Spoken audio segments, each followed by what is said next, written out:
It's the largest deployment of troops since the Cold War. 8,000 British soldiers will be sent to Eastern Europe to deter Russian aggression. Good morning. It is 6 o'clock on Friday, the 29th of April. This is Breakfast on GB News with Stephen and Anne. And we're live across the whole of the UK on both your TV, your radio and, of course, online. These are the stories making headlines this morning. The Defence Secretary Ben Wallace said the British Army's deployment to Europe will be a show of solidarity and strength as UK service personnel join NATO allies. We'll find out exactly what their role will be later in the show. The three-time Wimbledon champion Boris Becker could be sent to jail today after he was convicted of concealing more than £2.5 million after going bankrupt. Our reporter Ellie Costello will bring you all the details. And Lily Hewitson is on your doorstep this morning in Penarth in South Wales. She'll be talking to the downstalkers who like to go for a swim in the sea at dawn. Each to their own. Really inviting, doesn't it? Actually, it does look beautiful, but you can only imagine how chilly that sea is. That must take a bit of... courage. Yes, that's the word I was looking for. Yes. Try to keep it clean. And there are some who will think you have to be balmy. Yeah. But there you are. Is it courageous or balmy? You can join in any of our discussions by emailing gbviews@gbnews.uk or tweet @gbnews.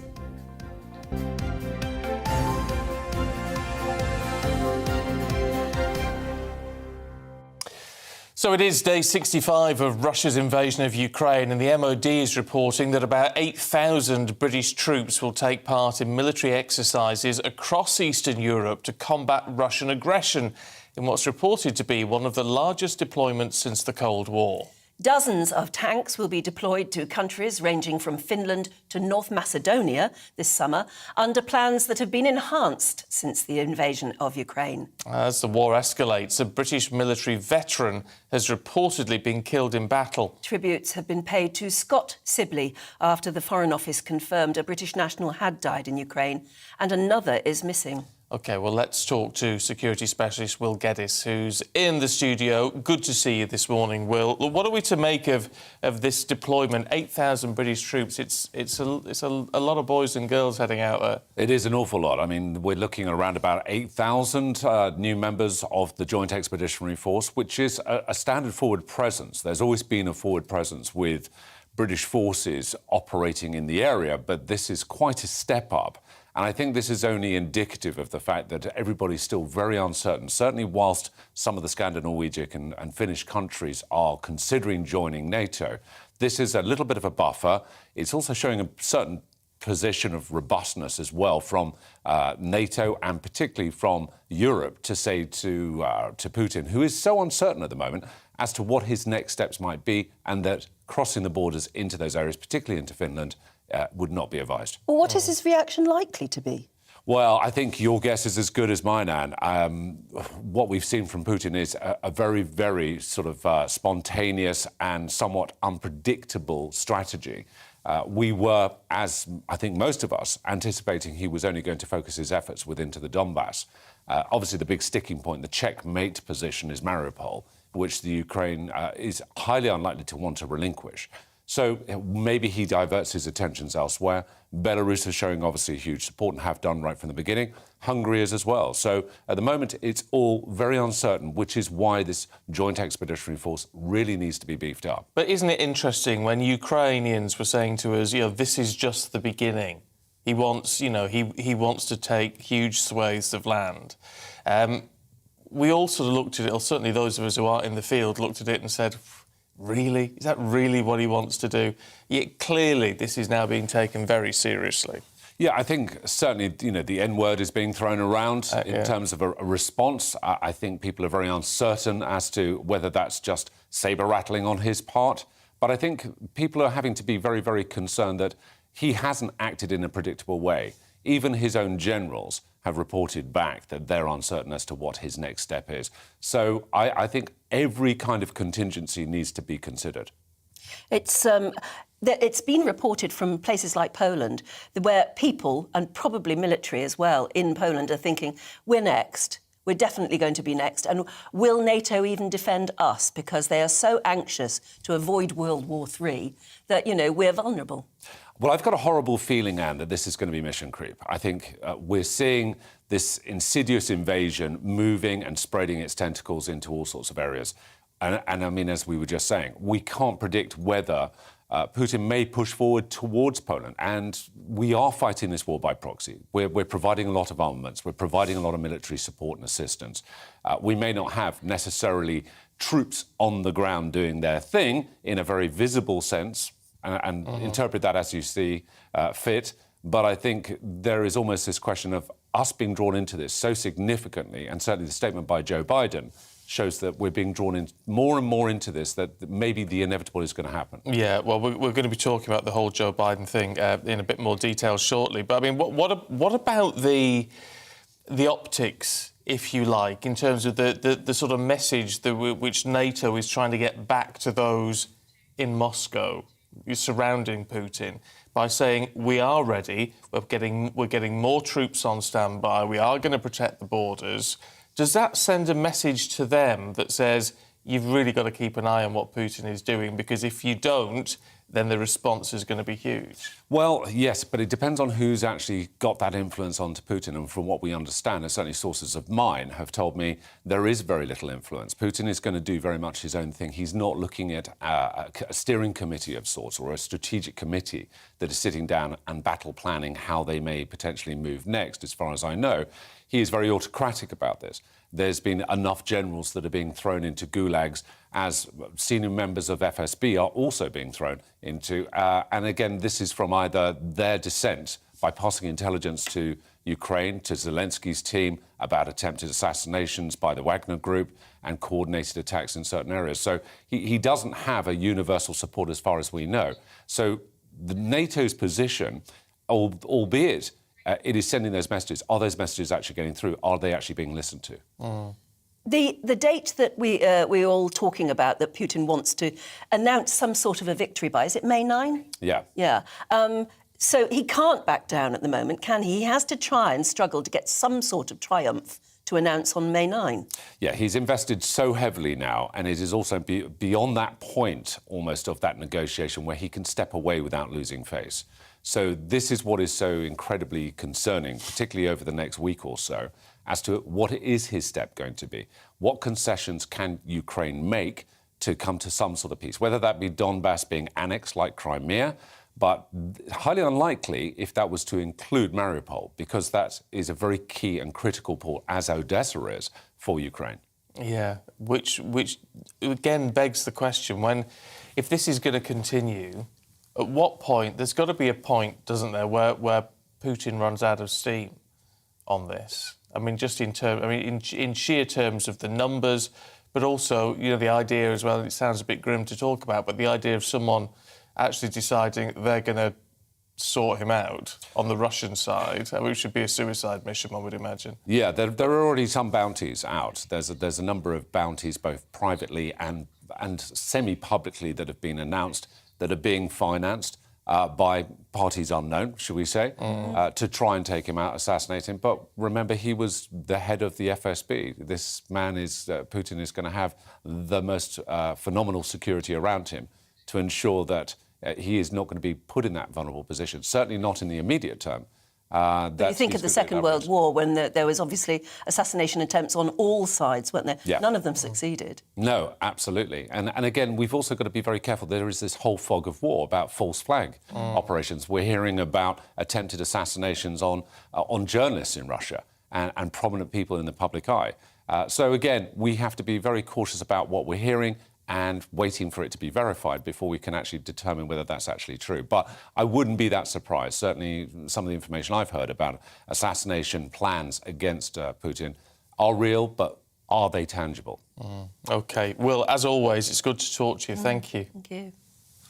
Elsewhere, US President Joe Biden is asking Congress, as we heard, for £27 billion in humanitarian and military assistance to support Ukraine. Well, President Biden maintained the US was not attacking Russia, but the proposal was needed to fight against Russian aggression. So let's get more now from security expert and columnist Elizabeth Braw.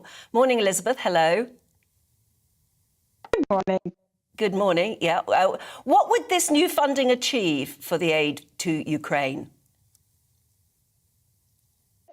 we are talking about a big chunk of money, $33 billion, and you have to compare that to, let's look at the German defense budget, just to have a sort of point of comparison. The Germans spend around 50 billion euros so far. I'm really, Elizabeth, I'm really sorry. The connection's really bad, so we're going to have to try and sort that out. But so for now, thank you. We'll try and sort that out. Try and come back to you. Because we've still got Will Geddes here. Can I ask you, Will, about this? It's going to be £27 billion. It's an awful lot of money, and they're looking at spending that within a comparatively short amount of time as well. What is that going to mean in terms, particularly heavy armaments and things, which they must be looking at here? Well, it's out of that $33 billion, that £27 billion, about two-thirds of that is going to be allocated and dedicated to security assistance, which would involve, obviously, artillery, weaponry, all sorts of military capabilities.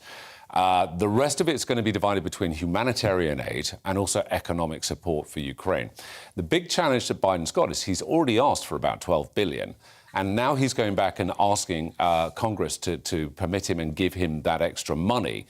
Now, that money, supposedly, they're trying to move from their COVID support and assistance fund, which is going to throw all sorts of spanners in the works in terms of his popularity and his ratings right now.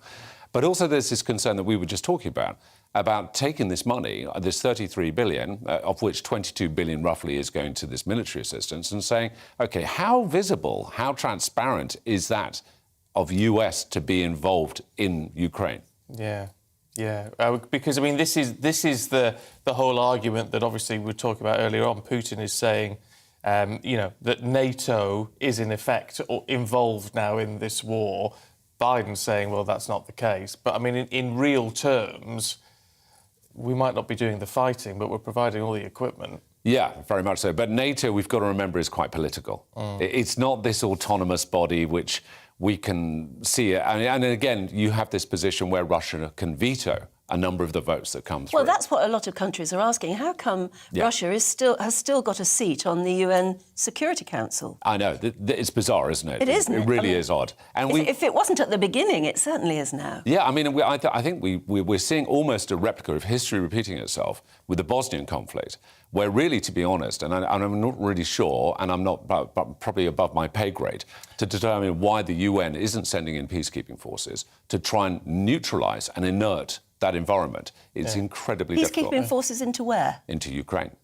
Into those very areas that are now under siege, as it were. Absolutely, but from a UN perspective rather than NATO. Yes, NATO, so why aren't we? I don't know, Anne. An honest answer on that one, I'm trying to still figure that one out. But again, it's down to this Russian veto. And this is, you've surely got to have a process of voting which works with the majority, not necessarily a universal 100% vote. Yeah, OK. Well, thank you. Thanks for jumping back in on that one. Thanks very much indeed. Well, let's bring you up to date then with what's going on today. As we've been hearing, our top story, the Ministry of Defence is sending around 8,000 British troops to Eastern Europe this summer in an effort to support Ukraine. Dozens of tanks will be deployed to countries, including Finland and North Macedonia, in one of the largest deployments since the Cold War. A British terrorist known for being one of the 4 ISIS militants nicknamed the Beatles is being sentenced in a US court today.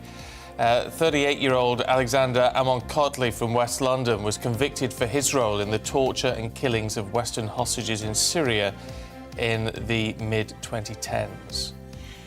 The UK's visa scheme for Ukrainian refugees is lacking in clarity, resourcing and accountability. That's according to experts at UCL, who say the chaotic, fragmented and confusing system is heightening the risk of human trafficking and exploitation. Damage from the 3 big storms that hit the UK in February is expected to cost about £500 million. Insurers say more than 170,000 claims have come in after storms Dudley, Eunice and Franklin, citing damages to homes, businesses and vehicles. Exclusions from primary school should be banned by 2026. That's according to a new report from former Children's Commissioner Anne Longfield. She argues that schools shouldn't be able to receive a good or outstanding grade from Ofsted without hitting new targets on including vulnerable pupils.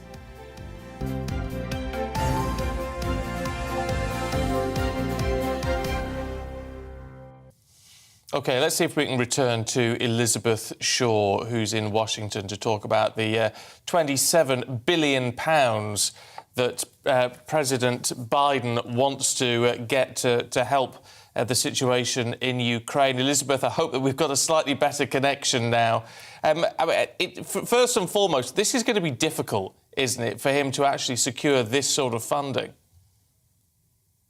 Yes, it will. This is a presidential system, as we know, with Congress elected independently of the president. So if he's lucky, Congress will provide a majority, but there is no guarantee. And at the moment, he has a very slim majority in Congress, including a 50-50 split in the Senate. So there is no guarantee, but there is a lot of support in both parties for helping the Ukrainians. And I think this is these moments like these is when the Americans usually step up and are stepping up once again to do the right thing. Well, within all of this, then, I mean, if this money does come about, what sort of difference is it going to make? It will make a huge difference. So if we're looking at the sum $27 billion, that's almost as much as the annual German defense budget, which is around 50 billion euros usually. This year will be more, obviously, but usually it's about around 50 billion euros. So it's a huge chunk of money. And as we know, what the Ukrainians consistently ask for is weapons and financial support, because defending their country is extremely expensive, and so is of course buying all the equipment they need to buy in addition to what they are being given by allies. So it really is a huge gift from the Americans, and also a sign that they are preparing for this war to last for quite a long time, because you don't need $33 billion or 27 billion pounds if the war is likely to end a few weeks from now. That seems very unlikely in the Americans' estimation. So I suppose, I mean, anyone listening to you at the moment would think, my goodness, if they didn't already know, isn't war expensive? It certainly is, which is why countries, wise countries, by preparing for war, they secure peace, because peace is cheaper, and having credible armed forces in peacetime helps them deter the other side from attacking them, and being attacked is extremely expensive, and unfortunately that's where we are now. And this is of course just the beginning of the costs that are facing Ukraine and will face Ukraine. Whenever this war is over, the bill for rebuilding the country will be much higher than any cost associated with fighting the war. It's as you say, it's incredibly expensive, and unfortunately the Ukrainians didn't ask for it, and yet they are having to foot the bill, as of course are their friends and allies and partners. And on top of that, additional costs clearly going in, because, as we've heard here, 8,000 British troops are going to be deployed over the summer, along with some heavy weaponry. There is obviously going to have to be a huge expansion of NATO troops, not only along the Eastern Front, but along those countries who are not currently part of NATO, but who are very vulnerable looking forward. Yeah, so what NATO member states are trying to do, including the UK, and the UK is playing a crucial role in this, is beefing up NATO's frontline, as it were, across the region. And we have to remember, this is not something that NATO is doing as an organization. It's individual NATO member states taking the initiative, including the UK. And they are doing that, again, to signal to Russia that don't even think about attacking another country, because the more strength you show ahead of a conflict, the less likely that conflict is to happen. And we should also remember one thing, though, that Putin doesn't seem to be motivated by logic or reason, and so even the effort to target through sanctions people close to him, advisors, other officials, oligarchs, they have come to nothing, because Putin doesn't seem to care whether they are affected. And I wonder whether the one person whose fate hangs in the balance and who could influence him is the one remaining person who hasn't been sanctioned, and that is his unofficial wife. And it seems to me that sanctioning her and seizing her assets and revoking her visa would be the next logical step. Well, we talked about the expense of war from our side, as it were, from NATO's.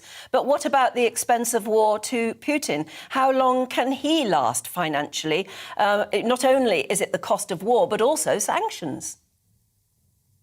Indeed, and the sanctions will begin to bite. They are never a fast tool, simply because it takes some time for the companies that have been sanctioned to leave the country. It also takes some time for the sanctioned individuals to begin feeling the pain. But the sanctions are beginning to have an effect, and we should also remember that the famous war chest or wall around the Russian economy that the Russians said they had built, it's not as impenetrable as it seemed, and some of the companies that were part of that wall, for example, a Swiss financing company, they are jumping ship simply because they are realizing that it's not a good idea to be part of anything having to do with the Russian regime at this point. Even if you're not a particularly ethically minded company, you have to consider your reputational risk, and that's why I think very few, if any, Western companies will remain in Russia or indeed have anything to do with aiding the Russian government. Yeah, OK. Look, Elizabeth, it's really good to talk to you. Glad we got that connection back. Thank you very much indeed. Thank you. And do stay with us, because we've got plenty more to come, including the latest on Boris Becker, who will find out today if he's going to have to go to jail over a bankruptcy fraud conviction. First of all, though, your Friday weather. Good morning, Alex Deacon here with your latest weather update. Another dry day today for the vast majority. Many of us seeing a bit more blue sky compared to yesterday, and as a result, with a bit more sunshine, feeling a little warmer. This area of high pressure has been dominating our weather all week. These weather fronts are threatening to topple in during the weekend, and that will bring some rain around. But for the time being, as I said, it's another dry day for the vast majority. Quite grey again across parts of eastern England, staying pretty gloomy for some here all day. There's a small chance of a shower, actually. And across eastern parts of Scotland, a bit more cloud developing through the day, and we could also see a shower or two here. But for many, it's dry and fine. Yes, some cloud, but many places seeing some good spells of sunshine, a bit brighter than yesterday. And as a result, a little warmer, 15, 16, maybe 17 in Glasgow, perhaps even 18 on the west coast of Scotland. Meanwhile, the east coast, just 12 or 13 Celsius. So again, feeling fairly fresh here for the time of year. During this evening, I think we'll see still a lot of cloud across East Anglia and the southeast, and other eastern areas seeing the cloud increasing once more. And certainly in the northwest, those weather fronts starting to edge in. But for the majority, it's a dry night with clear skies. Another cold one again. Hint of blue on the chart. Gardeners, again, a touch of frost likely, particularly over parts of the Midlands, southern England and northern England, maybe East Wales too. It will be another fine day, though, for the bulk of England and Wales on Saturday. Perhaps not as much cloud across eastern areas either, so a better chance of seeing some sunshine here. However, Scotland and Northern Ireland starting to see a change, with cloud increasing and rain slowly pushing in during the day, eventually getting into the central belt down towards Belfast. 12 or 13 here, but for Birmingham, London, 16, 17. Similar conditions across much of Wales. So that area of high pressure is finally shrinking away. Wet weather in the north on Saturday from this area of low pressure. It'll fizzle out a little bit, but it will bring more cloud on Sunday to England and Wales, and a few showers.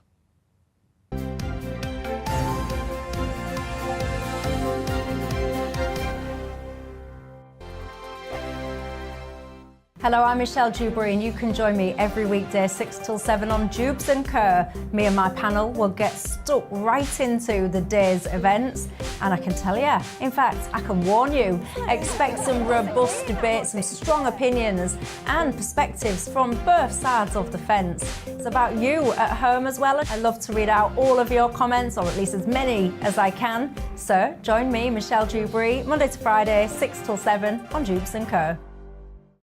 On radio, they call it the drive time slot, 4 p.m. until 6 p.m.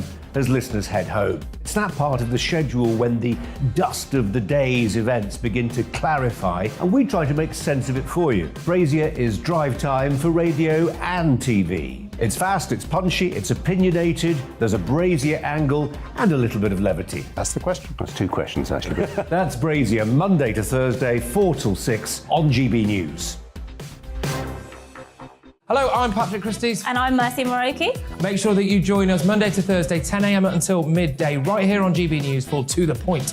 We're not afraid to talk about the topics that matter to you or the big topics that always matter. We cover absolutely everything, from the breaking political stories of the day to law and order, what's going on in the channel. We're not afraid to hold people to account. We always make sure we include your views on our show. Indeed, if you're thinking it, you can guarantee that we're saying it. So make sure you join the conversation with us, 10 a.m. until midday, Monday to Thursday for To The Point on GB News.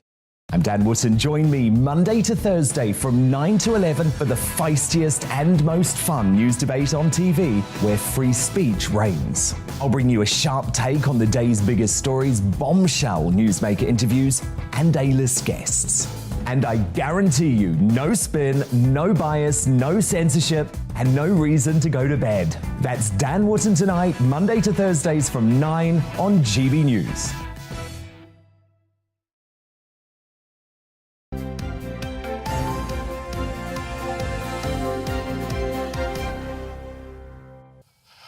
.26 morning to you. I love this. People getting in touch already, but I just love this from Michael, who says, morning, Michael says, beautiful smile from Anne today, now off to work in a care home. Oh. I'm just...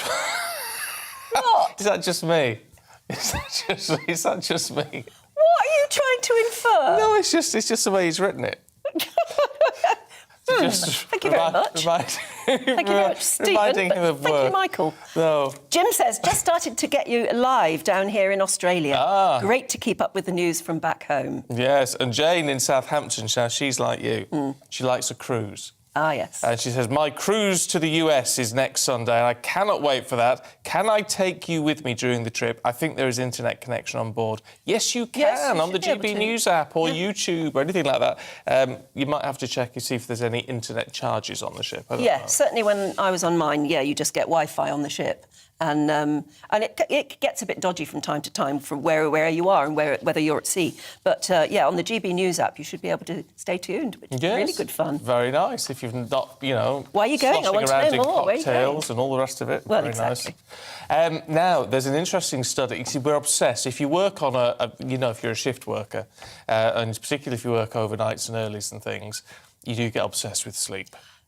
It absolutely dominates your mind all the Totally. time. How much sleep am I getting? Yeah. If I go to bed at... Anyway, 500,000 people. There's been a study of 500,000... aged between... Wake up. Sorry. Aged between 38 to 73. And they say, apparently, 7 hours of sleep helps you to perform better. Sleeping too much or too little is linked to cognitive decline. That's in The Guardian this morning. Well, I'm astonished by that. I find 7 hours a bit, probably too much. Too much? Yeah. Oh, no, it's far too little for me. Well, how many hours did you sleep last night, then? I went to bed about 9, 10, 11, 12, 1, 2, 3. So I got 6 hours last night, but I had a couple of hours in the day. Yeah, it's not quite the same splitting it, though. And again, if you're watching us right now or listening to us and you're a shift worker, I think you'll know that splitting your sleep isn't as effective as one long sleep. No. Except that's what I tend to do. You just can't help it, can you? No, sometimes it's just got to be done. But on a day off... Oh, last week, I can't remember what day it was. One of the days last week when we weren't working, I went to bed at 7:30. What, in the evening? In the evening. Oh, that's lovely. And stayed in... I must have been in bed for 11 hours. No, sometimes maybe you need it, I guess. The trouble is, as you get older, the longer you spend in bed, you wake up feeling really achy. Do you? Yeah. It's better if you, for me anyway, it's better. It depends on your age, doesn't it? Tell me, and your, how fit you are, I guess. Tell us your age and your sleeping hours, and what's your secret to good sleep? Because Margaret Thatcher always said that 4 hours was 4 hours, yeah. But a lot of world leaders, and including Churchill, used to catnap during the day. And I think what they meant was they meant a good hour's catnap. And it is lovely, isn't it? If occasionally you think, I've got a spare hour. Little I'm going to siesta. go to bed for an hour. Joan, I'm sure... Drives the dog mad. She doesn't know what I'm doing, but love it. Oh, see, the cat loves What's it. she going up to her bedroom again for? Oh, that's the thing. Don't do it on the sofa. No, you've got to get into quality. bed. It really isn't the same I think it was quality at all, Joan Collins years ago said that she used to whenever she used to do a lot of catnapping.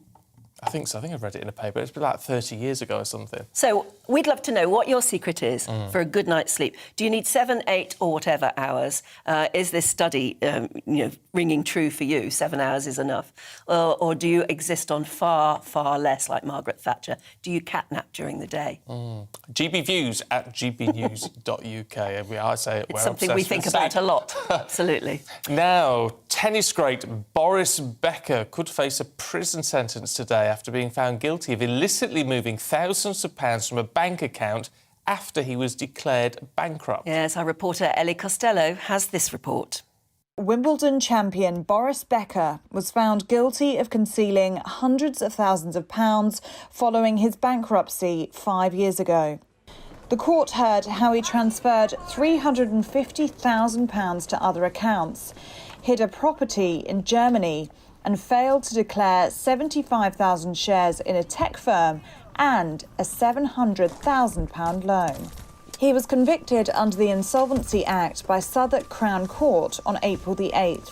The father of 4 was legally obliged to disclose all of his assets when he was declared bankrupt in 2017 over an unpaid loan of more than £3 million on his estate in Mallorca.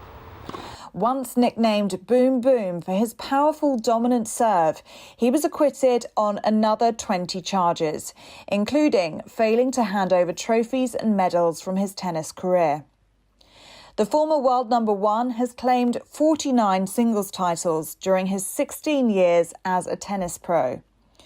During the trial, Becker said that his £38 million career earnings had been swallowed by his expensive divorce, child maintenance payments and expensive lifestyle commitments, including a house in Wimbledon that cost £22,000 in rent each month.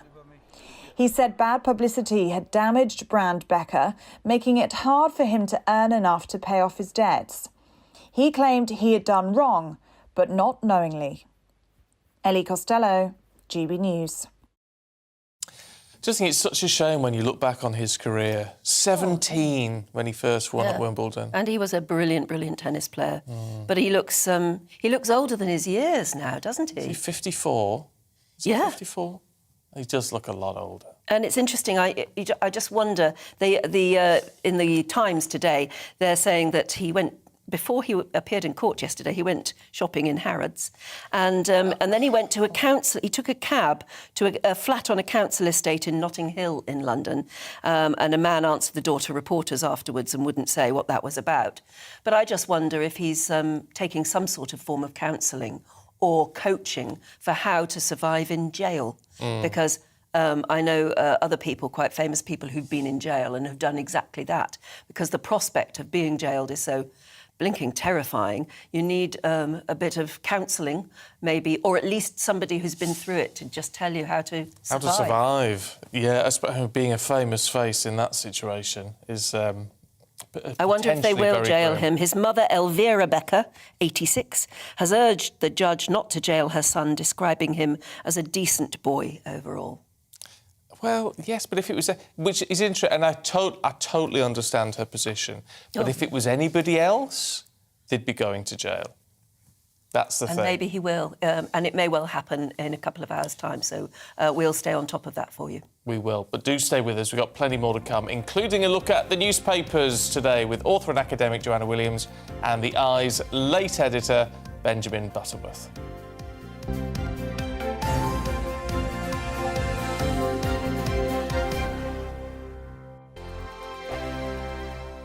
Hello, I'm Michelle Dewberry, and you can join me every weekday 6 till 7 on Jubes and Kerr. Me and my panel will get stuck right into the day's events, and I can tell you, in fact, I can warn you, expect some robust debates, some strong opinions and perspectives from both sides of the fence. It's about you at home as well. I love to read out all of your comments, or at least as many as I can. So join me, Michelle Dewberry, Monday to Friday, 6 till 7 on Jubes and Kerr. On radio, they call it the drive time slot, 4 p.m. until 6 p.m. as listeners head home. It's that part of the schedule when the dust of the day's events begin to clarify, and we try to make sense of it for you. Brazier is drive time for radio and TV. It's fast, it's punchy, it's opinionated, there's a Brazier angle and a little bit of levity. That's the question. That's two questions, actually. That's Brazier, Monday to Thursday, 4 till 6 on GB News. Hello, I'm Patrick Christie's. And I'm Mercy Moroki.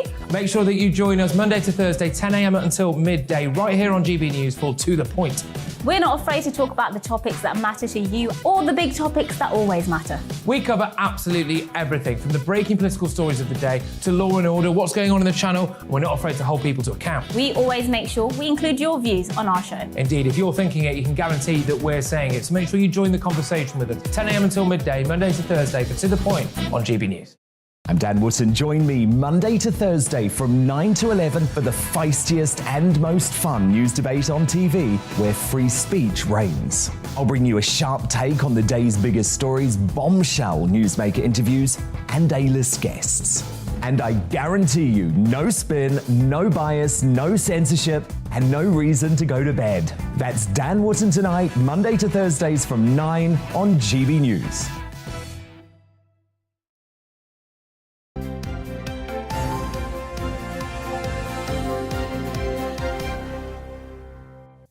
"6:36 morning to you. This is Breakfast with Stephen and Anne. Let's have a look or a listen, depending on how you're consuming us this morning, to the front of the newspapers.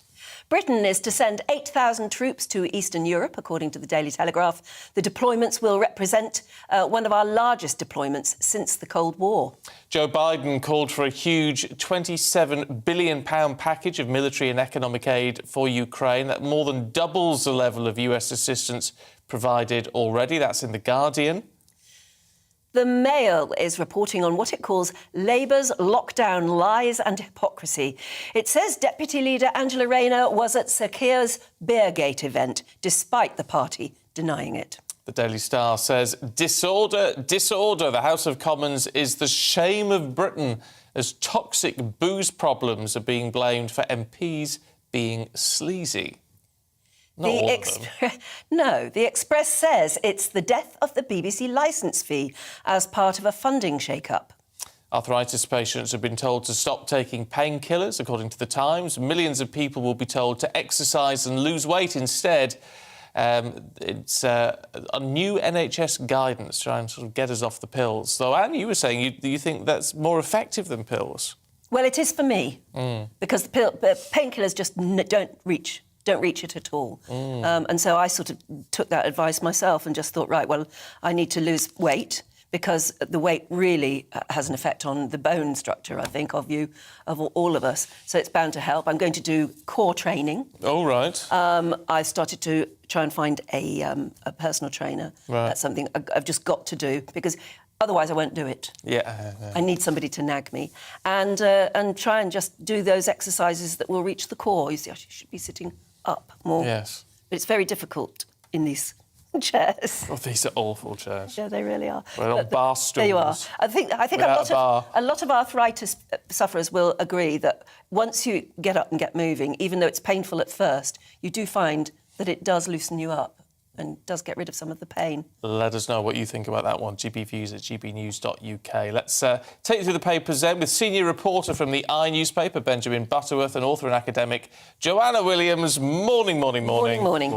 Joanna, let's have a look at the Telegraph to start with, and this deployment of 8,000 British troops to join this sort of NATO group. I mean, it just shows how serious the situation is and how nobody thinks it's going to be ending anytime soon. And it seems like we're in a very different position to where we were 3 months ago when this conflict in Ukraine first broke out. I mean, I think at that point there was a lot of wariness about too much Western involvement.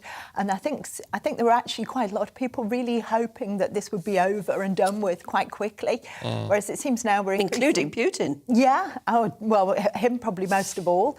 And it seems like we're really settling in for the long haul now, and it's becoming a very different situation with all these troops amassed on the border, and also the fact that Britain's sending these troops over as a kind of single nation, if you like. It just seems as if we're really re-establishing the importance of nation states in a way that we'd kind of moved away from with globalisation, with all the kind of deference to international bodies like the EU and NATO. But you've got, obviously we'll come on to talk about, you've got Biden and the US intervening with their troops being sent over, Britain sending troops over. But this is ultimately part of a NATO deployment, though, isn't it? Well, it's there to support NATO, which I think is a very interesting way of putting it, because it makes it unclear whether it is actually being operated as part of NATO or whether this is in addition to what's going on. But certainly the very fact that we know that Britain is sending 8,000 troops, and I think we've got to understand by that Putin then also knows, if we know it, Putin will know that Britain is sending 8,000 troops. And it kind of makes the war, I think, much more real as a prospect of the involvement of other countries becomes so much more real. I mean, if you go to The Guardian, Benjamin, they talk about the US aid to Ukraine and President Biden asking Congress for what? $33 billion. Yeah, that's right. You could almost buy Twitter, it's so much money. So he wants to send $20 billion in military aid, $8.5 billion in economic aid and $3 billion in humanitarian. And I think that shows that, you know, countries like the US, especially Joe Biden, have been reluctant to get involved in international conflicts. We saw his attitude to Afghanistan, and he justified that by saying he doesn't think America should be the world's police anymore. But I think what's happened with Russia's attack on Ukraine is changing a lot of countries' attitudes. You know, even Olaf Scholz in Germany, the Chancellor there, is being pushed into a position where they're sending equipment and funds to Ukraine. And I think, you know, Joanna's right in a sense that this is a turning point, I think, that is changing the attitude that is kind of a legacy of the Iraq War of not getting involved. But, you know, I think it shows just how serious this is. And I think we were naive for a long time, because the argument always went Ukraine can't join NATO because then Russia will attack. Well, they attacked because Ukraine was weak. And so when we're sending these 8,000 troops and these tens of billions of dollars and pounds worth of equipment over there, I think that's clearly the right thing, because to some extent you have to fight fire with fire, because, you know, Putin doesn't listen to anything but strength. No, I agree with that. And it certainly seems like he's making advances to other countries in the proximity of Ukraine, which is quite alarming. And, you know, there's no sense of what Putin's end goal is, really. You know, it's not the case that he kind of just wants the Donbass or anything like that. No. You know, he seems to be turning this into some display of strength. My one concern in all of this is that we kind of lose track of what is really important here, which is Ukrainian sovereignty. And the more we're focused on what America's doing, what Britain's doing, what Russia's doing, actually it's that issue of what do the Ukrainian people want and what's important about Ukrainian sovereignty that needs to continue to be our focus. Oh, that's interesting. Yeah, and how guilty should we feel about the fact that we haven't helped the Ukrainians enough in the past when they've been asking for help before this happened? I mean, you know, I think in our defence as a country and even this government, you know, I saw Penny Mordaunt on this channel a few days ago talking about how when she was Defence Secretary a few years ago, we were training up Ukrainian soldiers for such a situation as this. So, you know, I think we've done more than most other countries, but there has been a sort of a regional, a NATO level, a Western level naivety to someone like Vladimir Putin. You know, 2014, when he takes Crimea, and, you know, we discussed... We somehow forgot it. Exactly. We forgot it. We didn't do anything about it, nothing serious. We still wanted to play ball with the Russians. And this is a guy in Putin that doesn't think the most basic rules apply to him. The only thing he listens to is force. And while we shouldn't be putting troops in Ukraine, I think everything but that is a pretty good idea. OK. Let's have a look at The Express, Joanna, and the BBC licence fee. Could it finally be going? I mean, I get fed up with paying it because I don't really watch much on the BBC. No, I mean, this is a story that seems to rumble on, doesn't it? And it's something that's very difficult to see what's exactly new about what's been announced overnight, other than the fact that there is now going to be a review. I mean, to me, it seems inevitable that the licence fee won't survive, because if you look at what kind of young people do, you know, they don't watch the BBC, and people don't even get terrestrial television into their homes anymore. more. You know, people are watching everything. But schools online. use the BBC educational resources. I think a lot of people say, I never watch the BBC, but actually watch an awful lot of things from the iPlayer. I mean, there are parts of the BBC I think we all consume that we don't realise we count on. But if you look at what schools are doing, I mean, I remember when I was at school, in the olden days, you know, you'd all be taken into a classroom, sit on the floor, and they'd wheel in a big television. That's right, yeah. And they'd be like, we used to watch a programme called Watch, and the teacher would have us all sit there kind of watch, but we say watch, and that would be our cue to all sit on the carpet and watch this programme. And it was actually being broadcast live at the time at which we were watching it. Now, I agree schools use BBC resources, but they'll be directing children to a website, or it'll be a little clip that they're showing children online as part of a lesson. It's not the same thing of wheeling in a live television programme. And I'm not saying there shouldn't be some state subsidy for the BBC, but whether that should come out of our tax, out of general taxation, I mean, effectively, what you've got is an additional taxation on top of everything else that we're paying. And at a time when people are paying for other television subscription channels, at a time when people are not watching this through terrestrial television, I don't think it's going to be sustainable, irrespective of whatever the government decides, because I think people vote with their feet at the end of the day, and so many young people I just worry that if we lose the BBC as a resource, as a state broadcaster, as it were, although I know that's a very old-fashioned term, we will, you know, you've got to be careful what you wish for. We'll miss it when it's gone. Do you know, I would bet that the BBC licence fee isn't going to go anywhere. I think it's an opportune political ball for Nadine Dorries, the Culture Secretary, to play with. But I don't think it's going to happen. And actually, the argument about the cost I find peculiar, because it's about 145 quid a year, about £12 a month. Now, if you have a Netflix subscription and you've got, say, you know, a mum and the child in the house, so two different people, it's £15 or £16 a month. And that's just for the programmes on Netflix, which doesn't include any news, any variety of resources or education. Many of those programmes are from the BBC in the first place. And so I think it makes sense as an economic model. And we had a story in the newspaper. Well, except you can watch, you can get your Netflix for under £10 a month, which is what a lot of people do. But it's nowhere near what the BBC is. No. For £10.99 you can get it for 4 people. Well, so it's just like, and your ultra high definitions, your £16, £17. But and I just know because mine's just changed. But you see, but that's more. So that's actually. The majority of people are paying less for that, which they watch a lot of, compared to £12 a month or whatever it is for the licence fee, which they're probably not using as much. But I don't think that's true at all, because almost everybody in Britain literally consumes something from the BBC. That's what I in a think, week. yes. And I dare say that in reality, the truth is, and Anne kind of hit on the point, is that people think they don't consume the BBC because it is ubiquitous. You know, they go on the website, they look at their app, they do all sorts of things. Lots of young people watch BBC Three programmes like Drag Race is very popular with the under-30s. And so the whole output from the children's department, that would never happen. Quality children's television would almost cease in this country if we didn't subsidise the BBC. Why would it? Well, you put adverts in. But I mean, it's not the best parents to pay. If parents really want it, presumably they will pay for it. But they wouldn't, would they? Well, I would. Well, you know, if my children were young again and I valued the fact. But I mean, I think the very fact that we're having this conversation about money, you know, whether it's $10.99 or $15.99, really shows to me that the BBC has made itself irrelevant. I mean, talking about Drag Race, for example, you know, you've got Channel 4, Netflix, Amazon Prime. They're very capable of making programmes. You know, the BBC's founding principle was actually much more about quality content that you know would really kind of morally uplift the nation, if you like.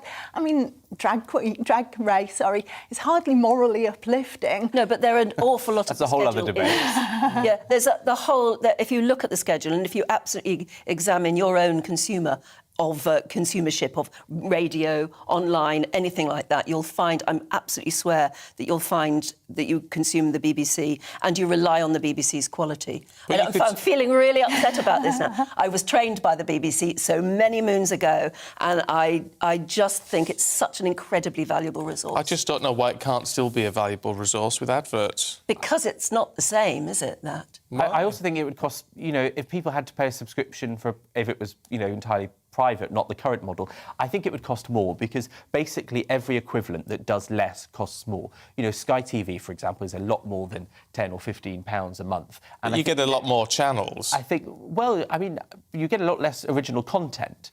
And I think people would end up paying more out of their pocket in that model than they do in this one. I don't know. Well, let us know what you think. GBviews at gbnews.uk. Very interesting. I'm not convinced, but we disagree. We can agree to disagree. That's a nice thing about all of this. Joanna, Benjamin, good to see you both. Thank you very much indeed. We'll catch up with them too a little bit later on, of course. But now it's time for On Your Doorstep. And GB News' Wales reporter Lily Hewitson is on your doorstep this morning from Penarth. So good morning, Lily. And it looks like a lovely day behind you. Yes, good morning, guys. As you said, I'm live in Penarth this morning for On Your Doorstep, a little beautiful seaside town just west of Cardiff. Now, you know, On Your Doorstep is a great opportunity to have a chat to local people, get a real sense for what the community is like, and that's certainly what we're going to be doing today. Now, this morning, there's no physical door for me to knock on because I'm down at the beach, but the beach here may as well be home for the people that I'm going to have a chat to now. Now, Wendy and James have just got a little coffee in their hands. Are they ready to have a chat to me? Morning, guys. How are you doing? You're nice and wrapped up and ready for the day. But you start your day a little bit differently, don't you? Because I did have a little look earlier on, Wendy and James. You were in the water very, very early this morning. Why on earth were you in the very, very cold water in Penarth? A lot of people ask this question. I mean, look at it. It's beautiful. To me, it's a reset button for me. Getting up in the morning, instant mood boost. You've got the community here, being together. It's fantastic. Really, really good. Now, James, this is actually part of a group which is called Dawn Stalkers, isn't it? Tell me a little bit more about this. You come down every single day just to get a little glimpse of the sunrise before everyone kind of heads off to work and carries on with their day, isn't it? Yeah, it's kind of like a way of, as Wendy said, starting the day. Everybody else is still in bed. You feel like you've already achieved something before everyone else. It's like getting a head start. And the community aspect is absolutely fantastic. There's so many people who've come down here and have gained so much, new friendships, new relationships. And it's just a joy to be down here every day. And as Wendy said, you can't beat that sunrise every morning. Definitely not. It's absolutely beautiful down here. Now, Wendy, how exactly does this work? What time are you getting down here? And, you know, have you got a wetsuit on when you're getting in the water? Because I think I definitely want to put one on. We come down, some of us come down first light, some of us come down sunrise. This morning it was just before 6, wasn't it? So I was down here for 5:30. Obviously that changes throughout the year, but there's always somebody down here. That's the great thing about Dawn Stalkers. There's somebody down here every morning at sunrise, and it's amazing. Best way to start your day. Definitely. Now, James, what are kind of the benefits of this? Because, you know, I think you see a lot of articles, you see people kind of on the news saying, oh, you know, it's a great way to kind of get yourself in cold water, but I don't really understand how that can make you feel better, or is there any science kind of behind it, would you say? In recent years, there's been loads of articles written, as you said, about the benefits. But what I think the crux of it is, obviously we've just gone through 2 years of a pretty difficult time. A lot of mental health issues, a lot of depression, a lot of anxiety. This is a great way to reset, get into the water and kind of, you forget about your problems, partly because it's so cold, so you have to be present within yourself, and then you get out. I like to call it a reverse hangover. Normally, you go out and you have a drink, you have a great time, you suffer the next day. Yeah. At this time, you go in and you suffer and you come out and you feel fantastic. Amazing stuff. Now, what would you say to Wendy, to people who would like to give this kind of thing a go, maybe like me? They're a little bit hesitant because, you know, the cold is not something you want to be feeling at that kind of time in the morning. So what would you say are kind of, you know, the top things that you're kind of going to get out of this? I would firstly say just come down, give it a try, especially somewhere like this. You're going to meet people, great community, benefits, instant mood boost. It's good for your circulation, physically, mentally, emotionally. Just come down, come and try it. You know, like James said, when you're in the water, that's your focus. Your focus is being in there and talking to the people. It's fantastic. Give it a go. Amazing stuff. Well, thank you so much for joining us on the breakfast programme this morning, guys. I think this is something I'm going to have a go at. I don't know whether today is the day, because I am nice and wrapped up, as you can see. But for now, back to you. Lovely, Lily, thank you. Brilliant. Go on, get yourself in. Yeah. Get yourself in. Be fine. It look gorgeous there. It does look Oh, gorgeous. the sun's coming up over that beautiful glistening sea, although I gather when you're in it, it's a bit brown, that water. Yes, apparently so. Yeah, but... brilliant view this morning from Penarth. If you're on the radio, Yeah. you're going to have to tune in to the app and have a look a little I can bit later understand The that appeal. it gets you braced up and ready for the day, but I don't know whether I'd have the courage to actually do it in the first place, to go down there, strip off and get into the sea. Not if you've not had a good night's sleep beforehand. Well, I don't know, that gentleman said that it's like a reverse hangover, though. It sort of maybe. picks you up and sets you off. Maybe. We've been asking you what you need for a decent night's sleep. Jojo says a clear conscience is the key to a good night's sleep. I sleep very well. Oh, that's a lovely one. I like that one. Tony says, I'm 57 and I need 6 or 7 hours. Paula says, my record sleep is 14 hours straight and I'm 50 years old. My husband is the opposite. He has less than 4 to 5 hours. Oh, I couldn't That's difficult, manage isn't on it? that. But yeah, Andy says, and I like this one, advice for a good night's sleep, a bloody hard day's work before. Yeah, well, I can imagine that. Bear a thought for our producer, Joseph, who's only a young'un. He's only a young'un, about 20, 24, something like that. He's had no sleep last night, apparently. Oh. He'll Not catch a up. jot. Yeah. That's really hard. But that's what we want to know, is the secret of a good night's sleep and how many hours you need, because they say you only need 7. Margaret Thatcher only needed 4. Do you catnap during the day like Winston Churchill? Yes, let us know. gbviews@gbnews.uk. We've got all your headlines coming up in a couple of minutes. Good morning, Alex Deacon here with your latest weather update. Another dry day today for the vast majority. Many of us seeing a bit more blue sky compared to yesterday, and as a result, with a bit more sunshine, feeling a little warmer. This area of high pressure has been dominating our weather all week. These weather fronts are threatening to topple in during the weekend, and that will bring some rain around. But for the time being, as I said, it's another dry day for the vast majority. Quite grey again across parts of eastern England, staying pretty gloomy for some here all day. There's a small chance of a shower, actually. And across eastern parts of Scotland, a bit more cloud developing through the day, and we could also see a shower or two here. But for many, it's dry and fine. Yes, some cloud, but many places seeing some good spells of sunshine, a bit brighter than yesterday. And as a result, a little warmer, 15, 16, maybe 17 in Glasgow, perhaps even 18 on the west coast of Scotland. Meanwhile, the east coast, just 12 or 13 Celsius. So again, feeling fairly fresh here for the time of year. During this evening, I think we'll see still a lot of cloud across East Anglia and the southeast, and other eastern areas seeing the cloud increasing once more. And certainly in the northwest, those weather fronts starting to edge in. But for the majority, it's a dry night with clear skies. Another cold one again. Hint of blue on the chart. Gardeners, again, a touch of frost likely, particularly over parts of the Midlands, southern England and northern England, maybe East Wales too. It will be another fine day, though, for the bulk of England and Wales on Saturday. Perhaps not as much cloud across eastern areas either, so a better chance of seeing some sunshine here. However, Scotland and Northern Ireland starting to see a change with cloud increasing and rain slowly pushing in during the day, eventually getting into the central belt down towards Belfast. 12 or 13 here, but for Birmingham, London, 16, 17.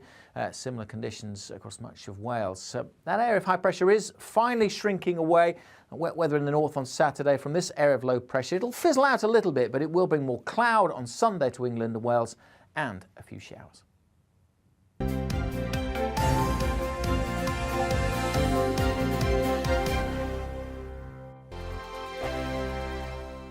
Hello, I'm Michelle Dewberry, and you can join me every weekday 6 till 7 on Jubes and Kerr. Me and my panel will get stuck right into the day's events, and I can tell you, in fact, I can warn you, expect some robust debates, some strong opinions and perspectives from both sides of the fence. It's about you at home as well. I love to read out all of your comments, or at least as many as I can. So join me, Michelle Dewberry, Monday to Friday, 6 till 7 on Jubes and Kerr. On radio, they call it the drive time slot, 4 p.m. until 6 p.m. as listeners head home. It's that part of the schedule when the dust of the day's events begin to clarify, and we try to make sense of it for you. Brazier is drive time for radio and TV. It's fast, it's punchy, it's opinionated, there's a brazier angle and a little bit of levity. That's the question. That's two questions, actually. That's Brazier, Monday to Thursday, 4 till 6 on GB News. Hello, I'm Patrick Christie's. And I'm Mercy Moroki. Make sure that you join us Monday to Thursday, 10 a.m. until midday, right here on GB News for To The Point. We're not afraid to talk about the topics that matter to you or the big topics that always matter. We cover absolutely everything, from the breaking political stories of the day to law and order, what's going on in the channel. We're not afraid to hold people to account. We always make sure we include your views on our show. Indeed, if you're thinking it, you can guarantee that we're saying it. So make sure you join the conversation with us, 10 a.m. until midday, Monday to Thursday, for To The Point on GB News. I'm Dan Wootton. Join me Monday to Thursday from 9 to 11 for the feistiest and most fun news debate on TV, where free speech reigns. I'll bring you a sharp take on the day's biggest stories, bombshell newsmaker interviews, and A-list guests. And I guarantee you, no spin, no bias, no censorship, and no reason to go to bed. That's Dan Wootton tonight, Monday to Thursdays from 9 on GB News.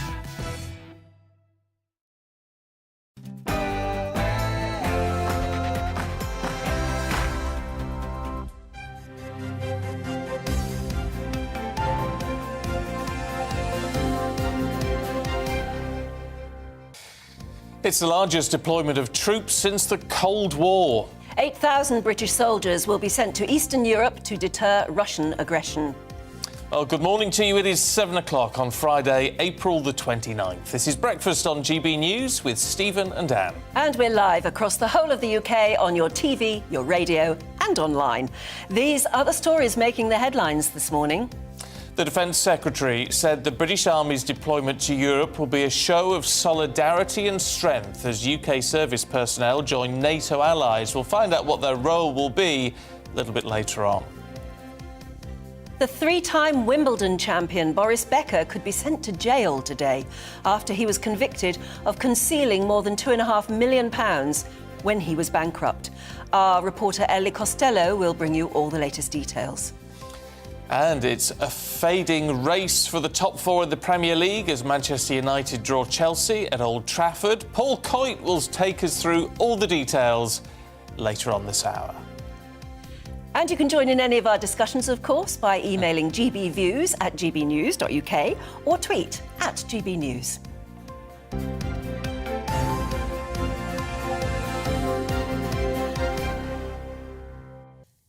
Well, can you believe it's the 65th day of Russia's invasion into Ukraine?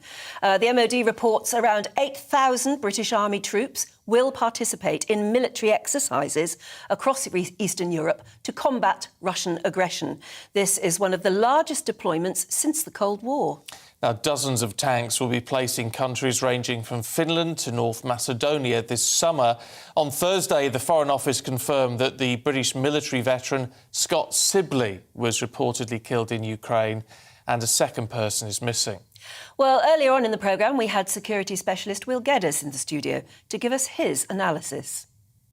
We're looking at around about 8,000 new members of the Joint Expeditionary Force, which is a standard forward presence. There's always been a forward presence with British forces operating in the area, but this is quite a step up. And I think this is only indicative of the fact that everybody's still very uncertain. Certainly whilst some of the Scandinavian and Finnish countries are considering joining NATO, this is a little bit of a buffer. It's also showing a certain position of robustness as well from NATO and particularly from Europe to say to Putin, who is so uncertain at the moment as to what his next steps might be, and that crossing the borders into those areas, particularly into Finland, would not be advised. Well, what is his reaction likely to be? Well, I think your guess is as good as mine, Anne. What we've seen from Putin is a very, very sort of spontaneous and somewhat unpredictable strategy. We were, as I think most of us, anticipating he was only going to focus his efforts into the Donbass.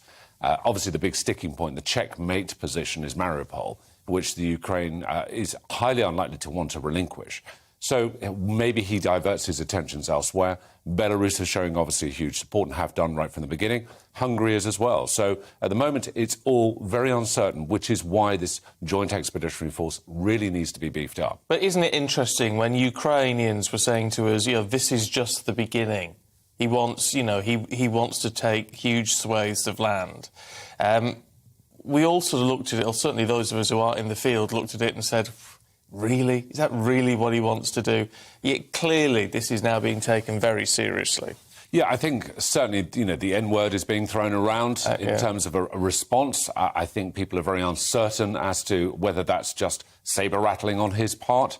But I think people are having to be very, very concerned that he hasn't acted in a predictable way. Even his own generals have reported back that they're uncertain as to what his next step is. So I think every kind of contingency needs to be considered.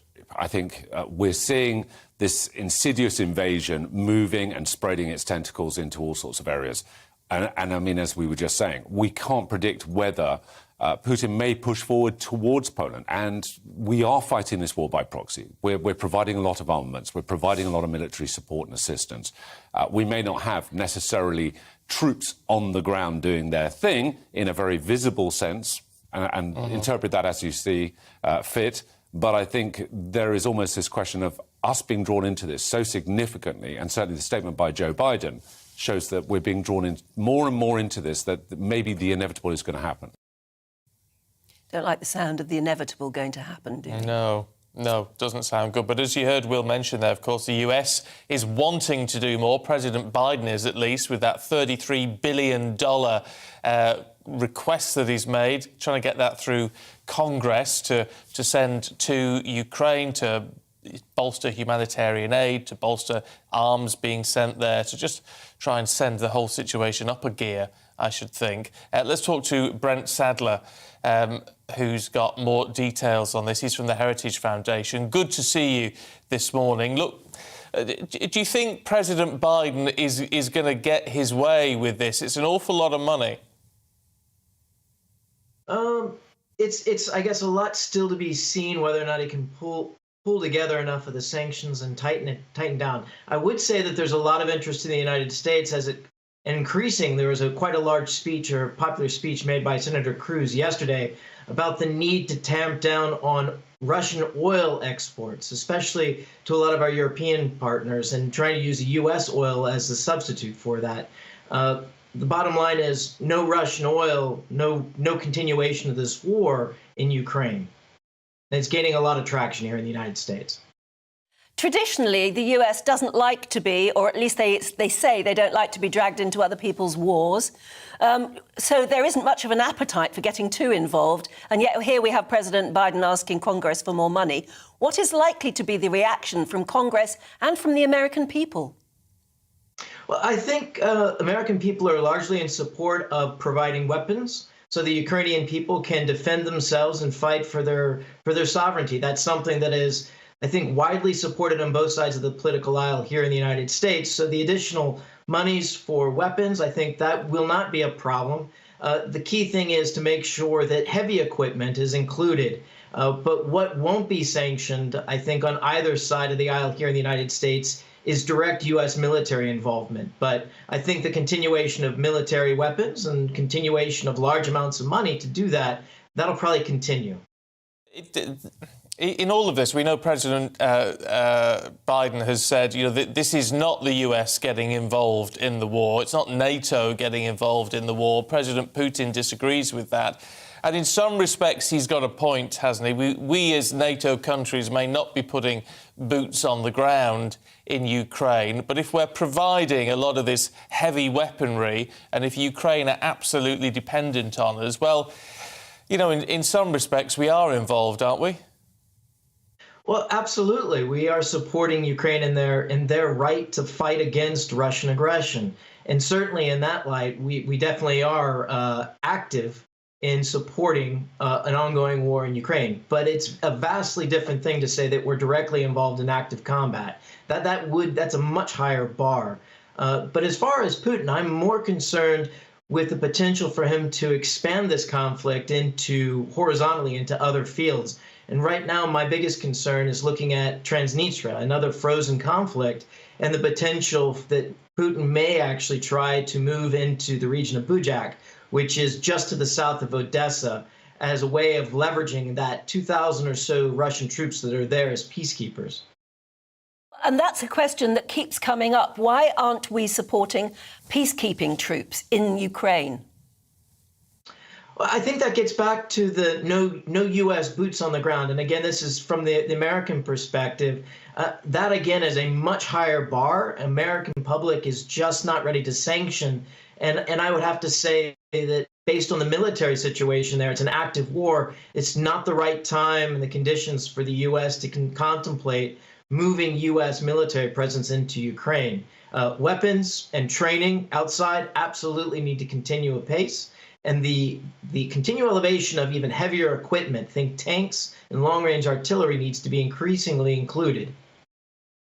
You mentioned earlier on Senator Cruz. I mean, does his sort of perspective, is that gaining traction? Is there still an appetite for his ideology when it comes to what's going on in Ukraine? Specifically as it concerns Russian oil exports, I think there is increasing, calls in America for sanctions to be much more effective in cutting off all Russian oil. I think that you're going to see increasing pressure on the Biden administration to further tighten the screws on that. And I think that will necessarily mean the United States picking up its oil exports to make up for Russian supplies to Europe. That's not something that can happen immediately. That's understood. But the news with German companies looking, I think Uniper what comes to mind, looking to actually purchase Russian oil in rubles is basically hammering the point home to Americans that more needs to be done if sanctions are going to have a serious effect to end this war. Just out of interest, we keep hearing these reports that oligarchs' yachts all over the world, these enormous vessels all over the world, are stranded and the owners can't use them. And they are going to be seized by various different governments and resold. Do you think that's practical? Could it happen? Well, actually, I would hope that they would go on the market, and I would love for the chance to be able to purchase one of these at like a $5 sale. It's the same kind of modus that you see with drug dealers when you impound their ill-gotten goods.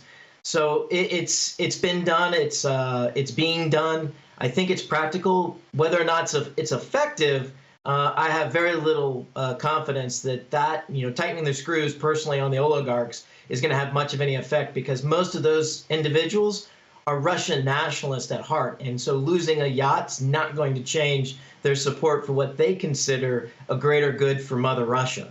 So there's only so far that's going to go to change things in Putin's mind. Yeah, no, fair point. I imagine you'd be quite good in one of those big yachts. You were 26 years in the US Navy, weren't you?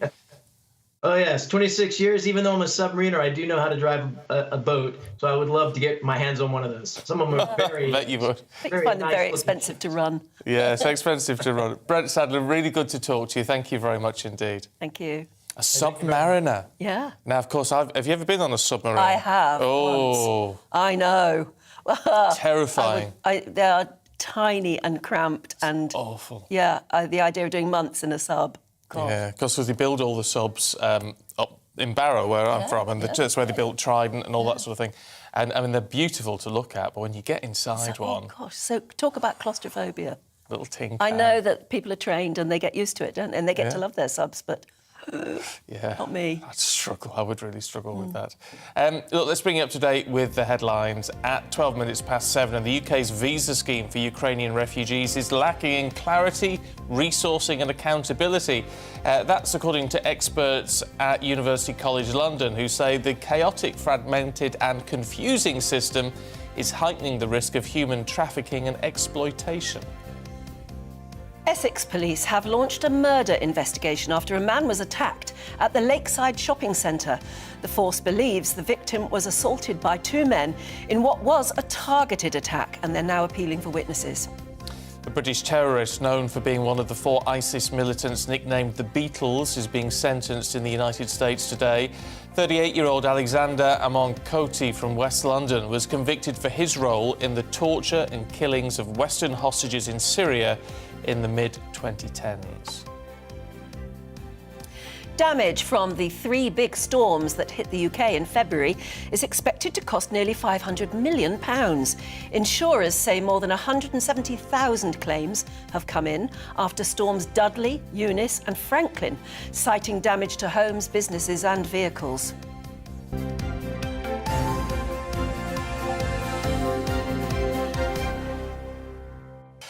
Now, the tennis great Boris Becker could get a prison sentence today. He was found guilty of illicitly moving thousands of pounds, or millions of pounds actually, from a bank account after he was declared bankrupt. Ellie Costello has this report.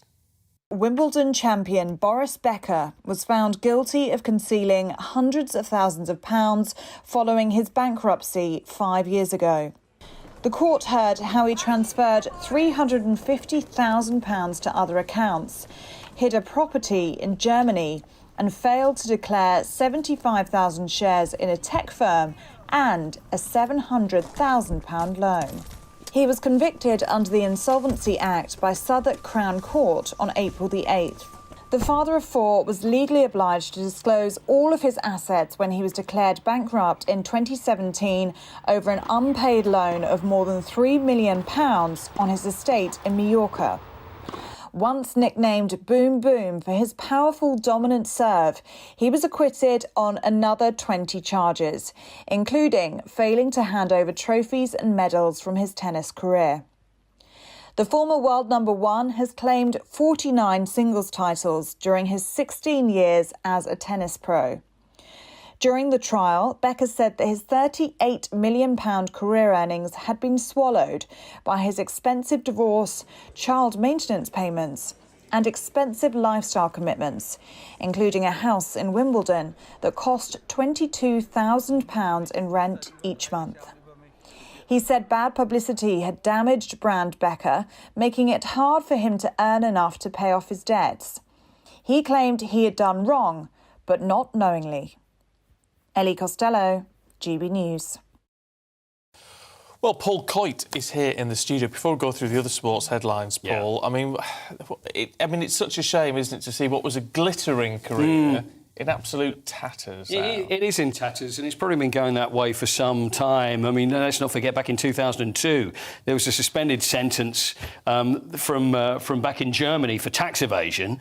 And then there's been another story, and then there's been something else, and there seems to be, it just seems to be non-stop with Boris Becker. I mean, I think of him being a tennis player, and when he was 17 years old, and he came on the scene, you know, the bomber, and they called him Boom Boom, and he wasn't he? Yeah. Because he came from nowhere, unseeded, won the Wimbledon title, and then just went on, you know, 3-time Wimbledon champion, I think 3-time US Open, and a couple of times he won the Australian Open as well. Just one of the great tennis players. And you just think, what's gone wrong with his life, that all his money is gone and a lot of his credibility, sadly, and today he could be sent to jail. What the heck has gone wrong with him? 38 million pounds in earnings, and it's all very well. You can't just say, "Oh, that was an expensive divorce and custody." And exactly, this is what we're hearing, and it's I think the lavish lifestyle and the way it's said is almost like it's expected, and that's how he has to live his life. Well, he went to Harrods yesterday. Apparently, yeah. Before the court hearing, he went to Harrods and went in through a private entrance at the back. Right. And I have to say, on the occasions I've been... just gone there for a coffee. Well, I've been to Harrods on occasion. You haven't, have you? I have, yes. And I only ever pop in... Right. To sort of look at it and go, I'd never buy any of this. It costs a fortune. I've never bought a thing in Harrods. It's almost brazen, though, isn't it? You think, why are you... You know, it's almost... This is going on. It shows that that's the lifestyle he's used to, and he still can't even give it up on the day that he could possibly be going to jail. But do you think that it's almost in his head that says, I don't know any other lifestyle, or this is the way I will live? I'm Boris Becker, and it's almost brazen, and it's... Have you ever met him? I have met him, actually. I've met him a couple of times. I mean, I'll be honest with you, I've spoken to many people that have had dealings with him, and I've heard, should we say, varying comments about how Boris Becker is.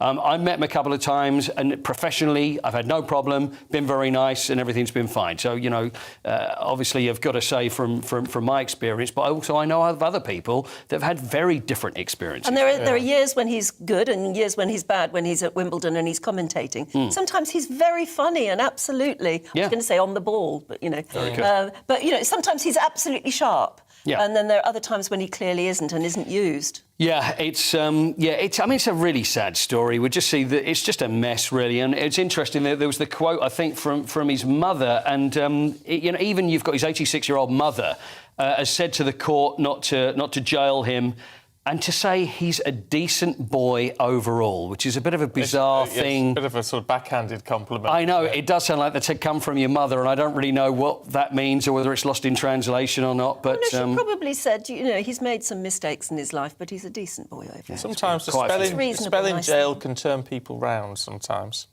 Well, and how would it be for him? I don't know. It's interesting that they also report in the Times that before he went to Harrods, or after, he went to a flat on a council estate in London, and nobody quite knows why, and he spent about an hour and a half inside this flat. And obviously the reporters then knocked on the door of the flat and said, "You've just had Boris Becker in here, why?" And they wouldn't say. But I was just wondering if he's getting counselling of some sort or coaching on how to survive in jail. Could be. I mean, it's a very good point. I mean, there was other reports that maybe it was his son, and some of that there was that, and whether that's true or not, I don't know. But what I did read was that a heavily tattooed man came to the door. What on earth that means, I don't know. But it is a very good point, because I think he probably has in his head that's what's going to happen to him today. Well, he would have been advised, wouldn't he, that, you know, how likely he is to go to jail today. And absolutely. all of the papers are sort of saying he could face about 7 years. Well, 7 years is the maximum. Oh, it's the max. That's the max, which is apparently is unlike. So they say. That's on each charge, I think, Stephen, as well, isn't it? I think 7 is the maximum for each one. But celebrities I've known who have gone to jail do that and are advised to do that, to get sort of counselling and coaching before. That's interesting. On literally how to survive in jail. Do you hang about with a lot of people who go to jail? I know several. I know, isn't that awful? Actually, when I say several, I know 2. I'm just wondering who the third's going to be, because it all comes in threes. Are they out now? They are out now, and they've written books about it too. So it sounds like a frightening process. It does. Football, Paul. Yes. Let's talk about your team, West Ham United. Oh, the Hammers. The Hammers. It wasn't, well, I'd say they got hammered, but they didn't get hammered, yesterday, but they were beaten 2-1 by Eintracht Frankfurt. Now, there's history there, and it's 46 years since the last time that... I love a stat like this, and I've probably said it a few times, but I can't help myself. So it's 46 years since the last time that West Ham were in a European semi-final, and it's the same team again, Eintracht Frankfurt. And they've had their ups and downs as well. And Eintracht Frankfurt not doing terribly well in the Bundesliga, the 10th place. And so a lot of fans would be thinking, you know, this is a good chance for West Ham to win. But they lost at home at the London Stadium 2-1. And Eintracht Frankfurt were very good, although West Ham did hit the post 3 times during the game. But over to Frankfurt next week, so it's only half done. So they did very well in Lyon. They were all level against Lyon a couple of weeks ago and won 3-0, so it ain't over yet. Same thing goes for Rangers as well. They lost 1-0 in Leipzig, but they're going to be at Ibrox for the second leg, so it looks very good for them. So who could be a Rangers-West Ham final, but then again it could be an Eintracht Frankfurt-Leipzig final. And then in the Europa Conference League, Leicester drew 1-1 with Roma, Jose Mourinho's Roma.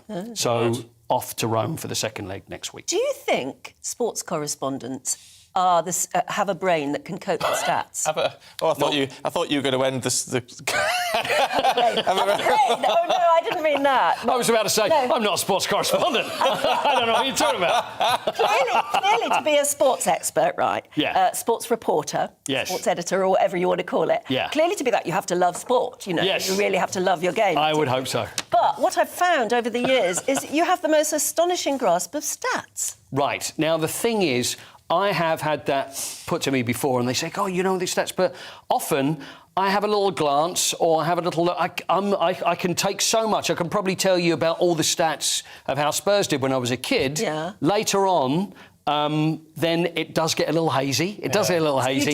You revise a bit. I do revise a bit, but it does stay in there, because the thing is, if it's something you love and if it's something you enjoy, it does tend to stick around. Are you any good at maths? Absolutely diabolical. Oh, really? Oh. So I was the worst. Other statistics? Terrible. Absolutely terrible at maths, yeah. I think it was CSE ungraded, I think was what I got. Oh. I remember there was a U on there next to maths. So, yeah, when it comes to maths, definitely not. Oh, terrible. But I bet you know your stuff on, like, Doctor Who or something. No, I'm not very good at stats. No. Why are you? Well, the weird... Who played Doctor Who in 1978? Tom Baker. I think. I think you're probably. It was Tom Baker with the long scarf. Yeah, but things like, weird planets like Raxacoricofallapatorius. Yeah, I love Oh my goodness me, that is really. Did you make that up or is that real? Is that real? Thing, yeah. That's supercalifragilisticexpialidocious. It really is. Yeah. Yeah, I'm a geek. Say it again. Raxacoricofallapatorius. That's brilliant. I had a cream for that, you know. Really, I swear. We're out of time. Oh, no. I've been told just as well. Paul, thank you. Catch you later. Thank you. We've been to Wales this morning on your doorstep, but after the break, we'll hear from our Northern Ireland reporter, Doogie Beattie, who's looking at the cost of living in North Belfast. Stay with us. Good morning, Alex Deacon here with your latest weather update. Another dry day today for the vast majority. Many of us seeing a bit more blue sky compared to yesterday, and as a result, with a bit more sunshine, feeling a little warmer. This area of high pressure has been dominating our weather all week. These weather fronts are threatening to topple in during the weekend, and that will bring some rain around. But for the time being, as I said, it's another dry day for the vast majority. Quite grey again across parts of eastern England, staying pretty gloomy for some here all day. There's a small chance of a shower, actually. And across eastern parts of Scotland, a bit more cloud developing through the day, and we could also see a shower or two here. But for many, it's dry and fine. Yes, some cloud, but many places seeing some good spells of sunshine, a bit brighter than yesterday. And as a result, a little warmer, 15, 16, maybe 17 in Glasgow, perhaps even 18 on the west coast of Scotland. Meanwhile, the east coast, just 12 or 13 Celsius. So again, feeling very fresh here for the time of year. During this evening, I think we'll see still a lot of cloud across East Anglia and the southeast, and other eastern areas seeing the cloud increasing once more. And certainly in the northwest, those weather fronts starting to edge in. But for the majority, it's a dry night with clear skies. Another cold one again. Hint of blue on the chart. Gardeners, again, a touch of frost likely, particularly over parts of the Midlands, southern England and northern England, maybe East Wales too. It will be another fine day, though, for the bulk of England and Wales on Saturday. Perhaps not as much cloud across eastern areas either, so a better chance of seeing some sunshine here. However, Scotland and Northern Ireland starting to see a change with cloud increasing and rain slowly pushing in during the day, eventually getting into the central belt down towards Belfast. 12 or 13 here, but for Birmingham, London, 16, 17, similar conditions across much of Wales. So that area of high pressure is finally shrinking away. Wet weather in the north on Saturday from this area of low pressure. It'll fizzle out a little bit, but it will bring more cloud on Sunday to England and Wales and a few showers.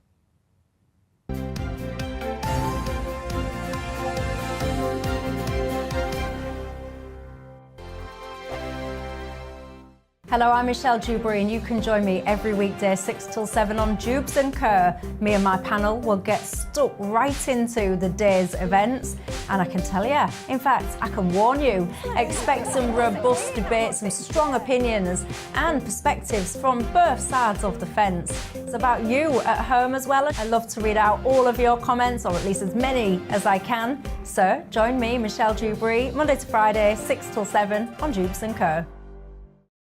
On radio, they call it the drive time slot, 4 p.m. until 6 p.m. as listeners head home. It's that part of the schedule when the dust of the day's events begin to clarify, and we try to make sense of it for you. Brazier is drive time for radio and TV. It's fast, it's punchy, it's opinionated, there's a Brazier angle and a little bit of levity. That's the question. That's two questions, actually. That's Brazier, Monday to Thursday, 4 till 6 on GB News. Hello, I'm Patrick Christie's. And I'm Mercy Moroki. Make sure that you join us Monday to Thursday, 10 a.m. until midday, right here on GB News for To The Point. We're not afraid to talk about the topics that matter to you, or the big topics that always matter. We cover absolutely everything, from the breaking political stories of the day to law and order, what's going on in the channel. We're not afraid to hold people to account. We always make sure we include your views on our show. Indeed, if you're thinking it, you can guarantee that we're saying it. So make sure you join the conversation with us, 10 a.m. until midday, Monday to Thursday, for To The Point on GB News. I'm Dan Wootton. Join me Monday to Thursday from 9 to 11 for the feistiest and most fun news debate on TV, where free speech reigns. I'll bring you a sharp take on the day's biggest stories, bombshell newsmaker interviews, and A-list guests. And I guarantee you, no spin, no bias, no censorship, and no reason to go to bed. That's Dan Wootton tonight, Monday to Thursdays from 9 on GB News.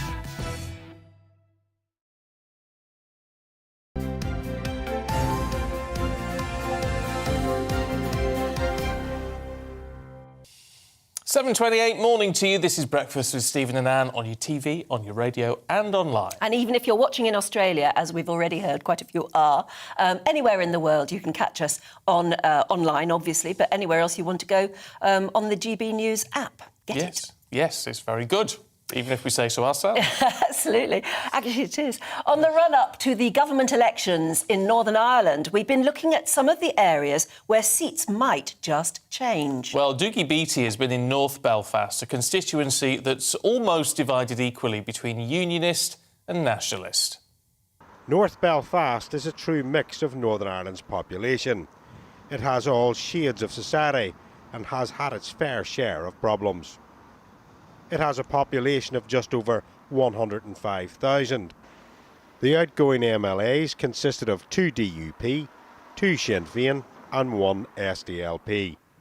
21% of the population are under 16 years of age and 16% over 64. Welfare claims and crime are also above average. The voter turnout is usually high. North Belfast is not only divided by unionism and nationalism, but the gaps socially and economically are vast. Such is the divisions in this area that peace walls designed to separate communities are still in use. Just 2 miles away, and tree-lined avenues and luxury cars lie in the shadow of Belfast Castle. At one of its shopping centres, voters have different ideas of what they expect from government. The cost of living. Probably the crisis at the minute with, heating and eating and the people are facing, really. I suppose money, going to different schools, integrated schools, which I am all for, but I think it's unfair, that they're getting more money. The last seat in this area will be hotly contested, and once again it will all go down to transfers and managing your vote. Dougie Beattie, GB News, North Belfast. And it's interesting because I bet the cost of living crisis is going to be the deciding factor for a lot of people in the coming local elections. Definitely. What do you do about it, though? This is the thing. I know there's been a lot of... Boris Johnson's setting up a committee, isn't he, about it, that he's going to chair, but then the Labour Party's saying, well, he needs to do more now. I don't know what you can do in the immediate term. It's simplistic. The government's got to step in and actually subsidise some of the areas that are most effective. Do you know, we're going to be discussing this a bit later, but apparently it's causing a dog homelessness situation as well, particularly dogs. People have suddenly started to realise that they just simply cannot afford their household pet anymore. And there are reports of dogs being tied to lampposts and abandoned. You see, how can that be right? Because if you can't afford your dog... Take it to a rescue shelter. centre. Yeah. Take it to, not just abandon it. No. I mean, I think that says a lot about the people who are doing that, actually. Well, I don't know. Don't you think honest. a lot of people might be very ashamed to turn up to a dog rescue centre and say, I can't afford to keep the dog anymore. Yes, but if you're a dog lover, I mean, you've got you couldn't just abandon an animal, could you? I mean, I couldn't do that in a million years. Not tied to a lamppost. Just abandon it. Anything could happen, couldn't it? Oh, it's terrible. Anyway, we're going to be talking to a vet a bit later on about, are there any cost-cutting ideas as a dog owner, particularly, I suppose? Cats as well, though. I mean, they're all expensive to feed. They are. And, are there any cheap ways of making do and keeping your family pet? Because I think in a time of stress... Oh, they're family so helpful. pet would be wonderful, yeah. It's a terrible thing to... Wonderful companions to just abandon an have. animal. So we'll be talking about that a bit later on too. We will. And we'll run through... We've got loads of your views. We'll run through some of those a little bit later on. But we're going to take a break right now because we've got plenty more to come, including a look at the papers with Joanna Williams and Benjamin Butterworth.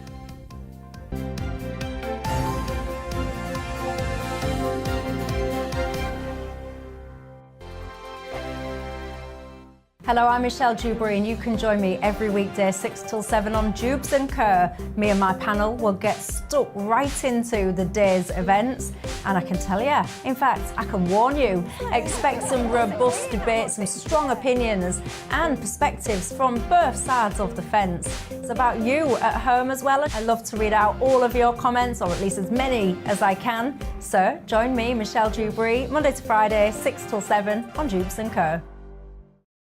On radio, they call it the drive time slot, 4 p.m. until 6 p.m. as listeners head home. It's that part of the schedule when the dust of the day's events begin to clarify, and we try to make sense of it for you. Brazier is drive time for radio and TV. It's fast, it's punchy, it's opinionated, there's a Brazier angle and a little bit of levity. That's the question. That's two questions, actually. That's Brazier, Monday to Thursday, 4 till 6 on GB News. Hello, I'm Patrick Christie's. And I'm Mercy Moroki. Make sure that you join us Monday to Thursday, 10 a.m. until midday, right here on GB News for To The Point.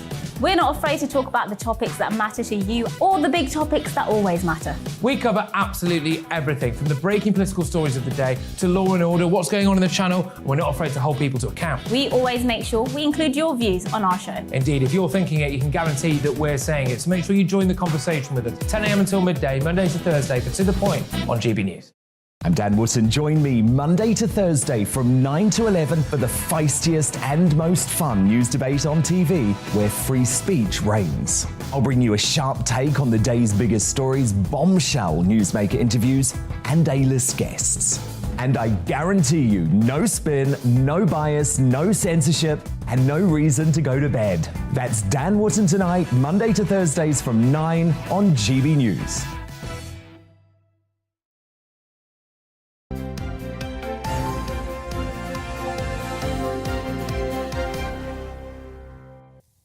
$7:35, morning to you. This is Breakfast with Stephen and Anne. We're on your TV, on your radio and online. Yeah, and on the app, so take us with you. If you've been watching on the telly and you're just about to go out and about, you can listen to us on DAB+. Yes. And or on the GB News app, which is what I do at the moment because I can't figure out my DAB. But I put it on the app and then just put it in the car. Still haven't done it. No, I know. I think my car's wrong. I think I've got to get a new car. Yeah, well, a new radio at least. Yes, well, actually, that would be cheaper. That would be cheaper. Just a tad. Yes, indeed. On to today's news, and we've been telling you all morning about the 8,000 British Army troops that will participate in military exercises across Eastern Europe to combat Russian aggression, as one of the largest ever deployments since the Cold War. Well, it's a series of planned exercises across Europe. Let's talk to the Secretary of State for International Trade, Anne-Marie Trevelyan, who joins us now. Very good to see you this morning, Minister. Look, this is a massive deployment. It's going to be a huge concern for the families of those being deployed as well. What is it hoping to achieve? So we're very pleased to be sending 8,000 of our amazing army troops to go and do some exercises with NATO and indeed Joint Expeditionary Force countries across Europe because it's really important exercises happen so that different nations' armies can work together and make sure that they understand each other and they can test out how best to do those defensive exercises.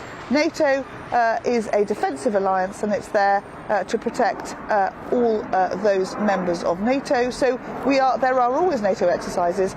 There was indeed a naval one which went on earlier in the year around the northern waters of Europe called Operation Cold Response. That also happens every year.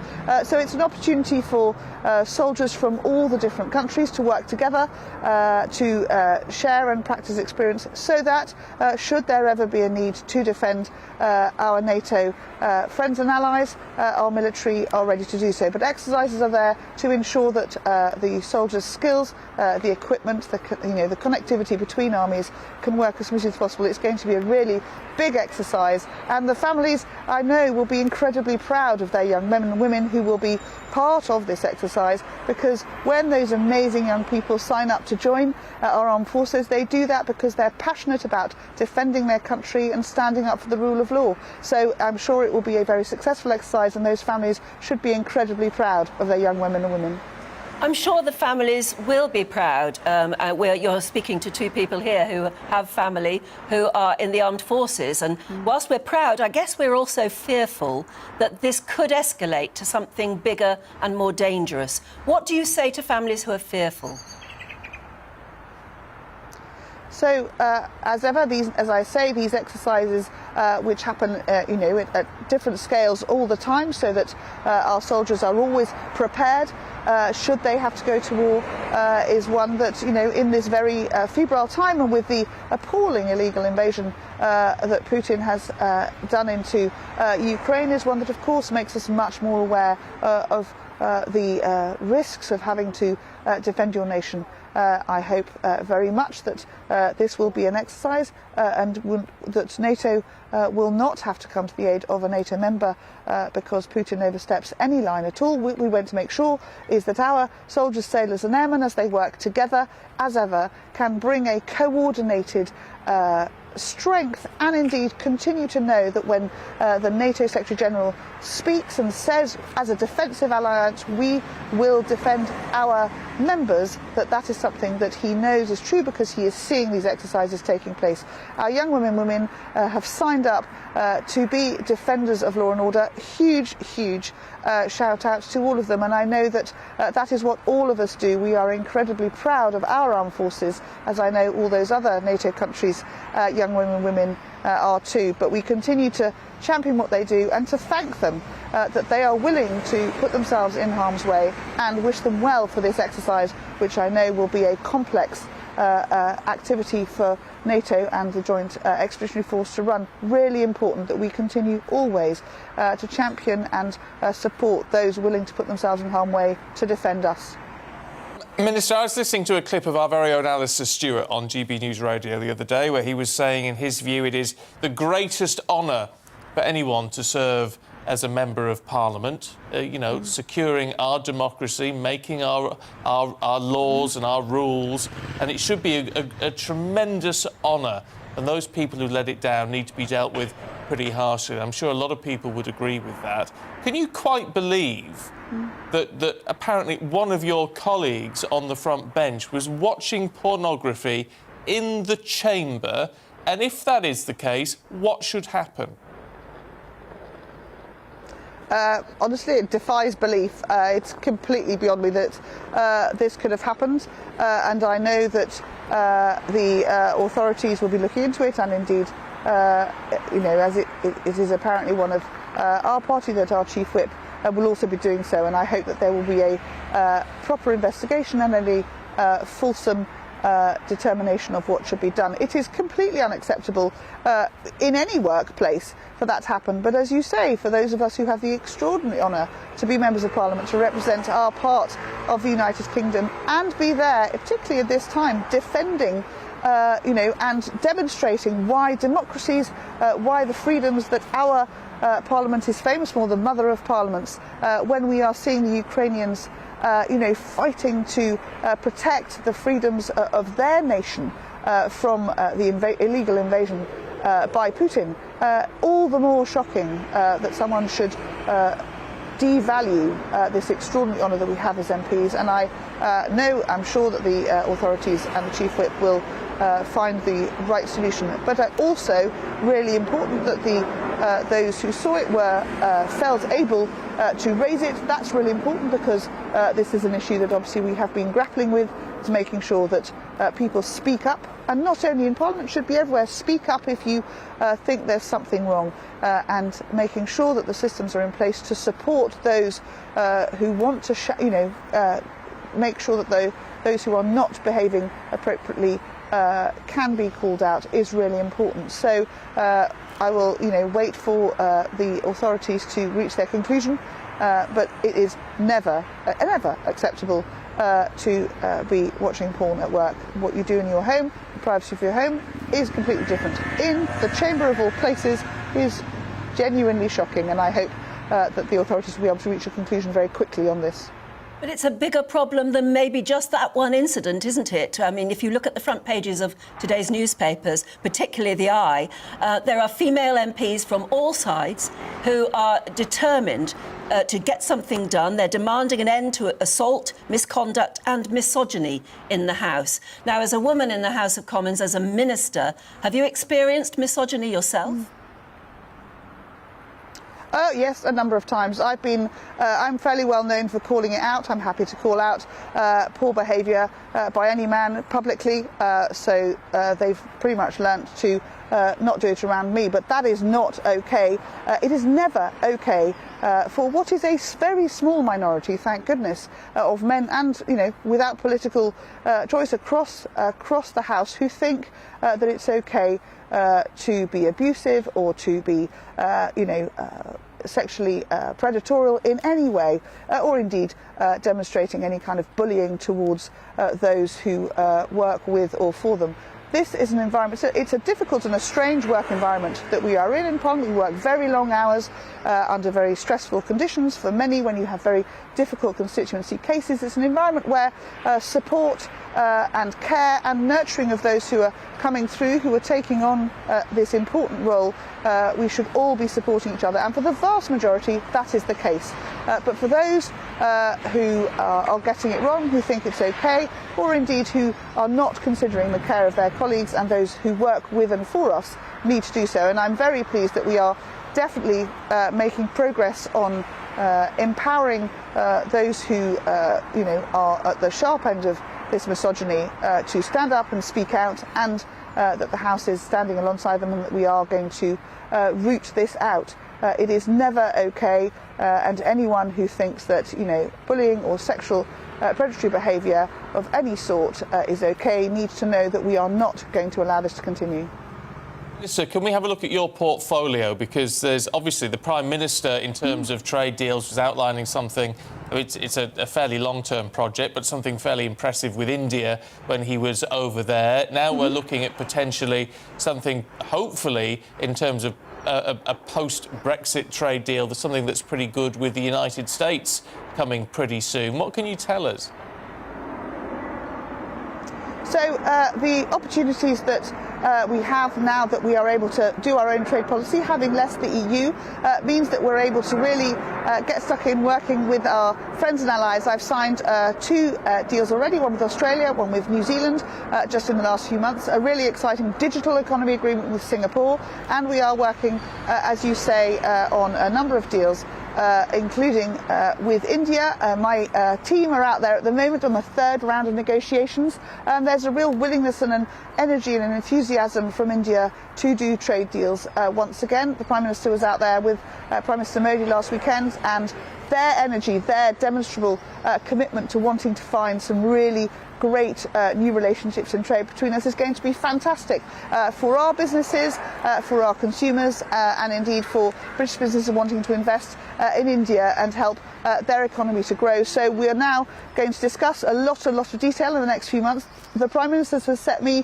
the challenge of having something that we can sign by Diwali in October, which is a pretty sharp rate. So everyone's put their shoulder to the wheel, and that's very exciting, and we hope to get something really good before the end of the year. With the US, I had my counterpart, Ambassador Tai, over in the UK just earlier in the week.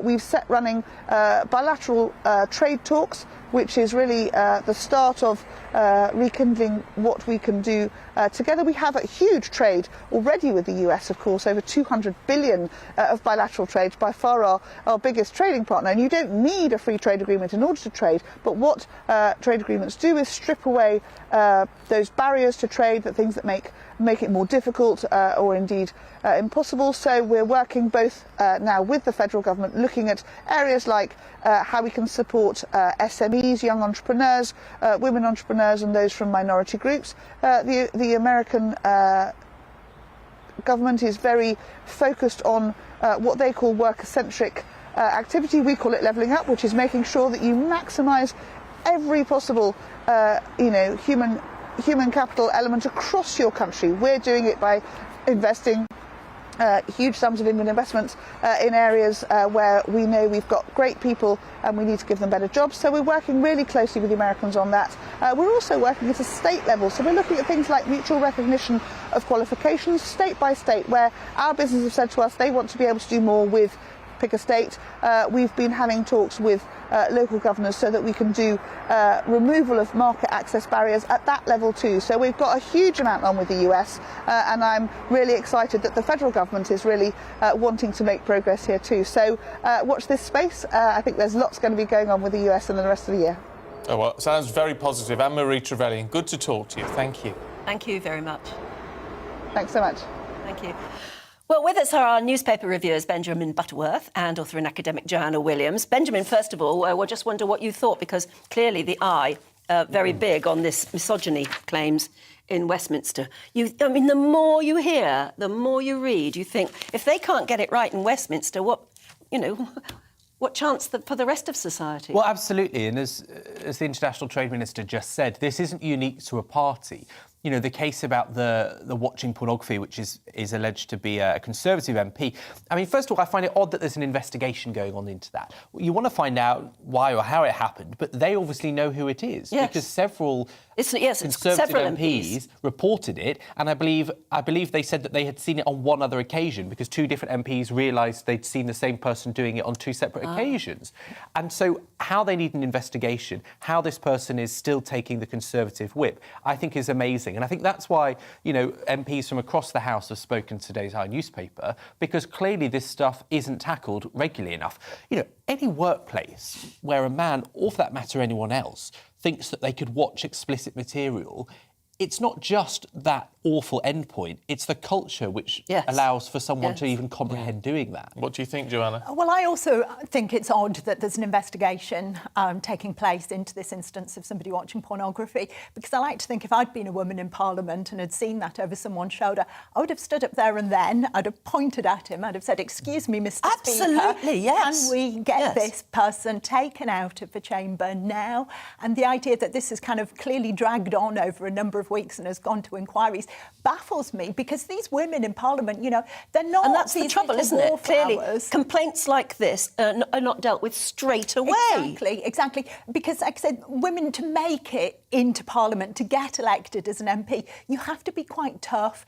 But I don't think it's just insulting to women, is it? It's insulting to anyone trying to do a decent job in the House. It is. But I do think, I'm a little bit cautious that we don't escalate a panic about sexual harassment in Parliament, because, I think Parliament's not a bad place for women. We've got more women MPs elected than ever before, and I think that's a really brilliant thing that should be celebrated. We've got more women working as journalists, as lobbyists. The idea that Parliament is the same kind of boys' club as it was 50 years ago. I don't know. You heard Anne-Marie Trevelyan there saying she's experienced it and has not been afraid to call it out, and she's had to be fairly robust about it over her career there. It shouldn't have to be a problem, should it? Well, it shouldn't have to be, but I think we've got an awful lot of things being kind of blurred together here, and some of the incidents are actually, it seems to me, fairly trivial, fairly run-of-the-mill. So, I mean, one of the things that's being talked about today is an MP in Wales, a woman MP in Wales, who somebody said to her, campaign manager said, "Oh, you'll be a great success because men want to sleep with you." Do you know what? I actually, dare I say it, I don't think that's the worst thing in the world. No, it's not the worst thing in the world, but it is bad. He shouldn't say it. It's not acceptable anymore. No, but you say, actually, do you know what? I don't think that's acceptable. But the idea that becomes a front-page news story and gets escalated into this huge panic that Parliament's a terrible place for women, I just worry it's going to have a negative impact on girls who are watching this programme now, who end up thinking, this is not a job for me. But I don't think it's fair, because you would simply never ever hear that said to a man, however, conventionally attractive they might be. Benjamin, I think you would. I don't think you would hear that within the workplace, certainly not in Parliament. I've never heard an example of a male MP reporting a comment like that being said to them. And, I think that's the problem here, is that it's not just the incidents in themselves, it's the attitudes that will mean that some female MPs aren't even getting the opportunities. Some of the staffers, who are obviously far more vulnerable in the system. Parliament has this ridiculous situation where your boss and the HR person are both a member of Parliament you work for. And so you get women and men who have been subjected to harassment, comments, bullying, actual sexual inappropriate behaviour, and they have no one to report it to. And so when you have a system like that, you have all of these people who aren't able to confront that culture, and that's where you end up with... you report on your front page, the Attorney General, Suella Braverman, says a minority of men in politics behave like animals. They shouldn't be there. If they're known, They shouldn't be there. But it's a They should be kicked out. Even if it's good that it's a minority. Yeah. But that's the only good thing about it. But I mean, the very fact that you're saying that the Attorney General, the Suella Braverman, you know, you not just more women MPs than ever before, but actually women very represented in very senior positions within the cabinet. So the idea that they're being denied as though we opportunities. should be grateful for that. Oh no, absolutely not. Women have got a complete right to be there, and they absolutely, but they need to take ownership of that.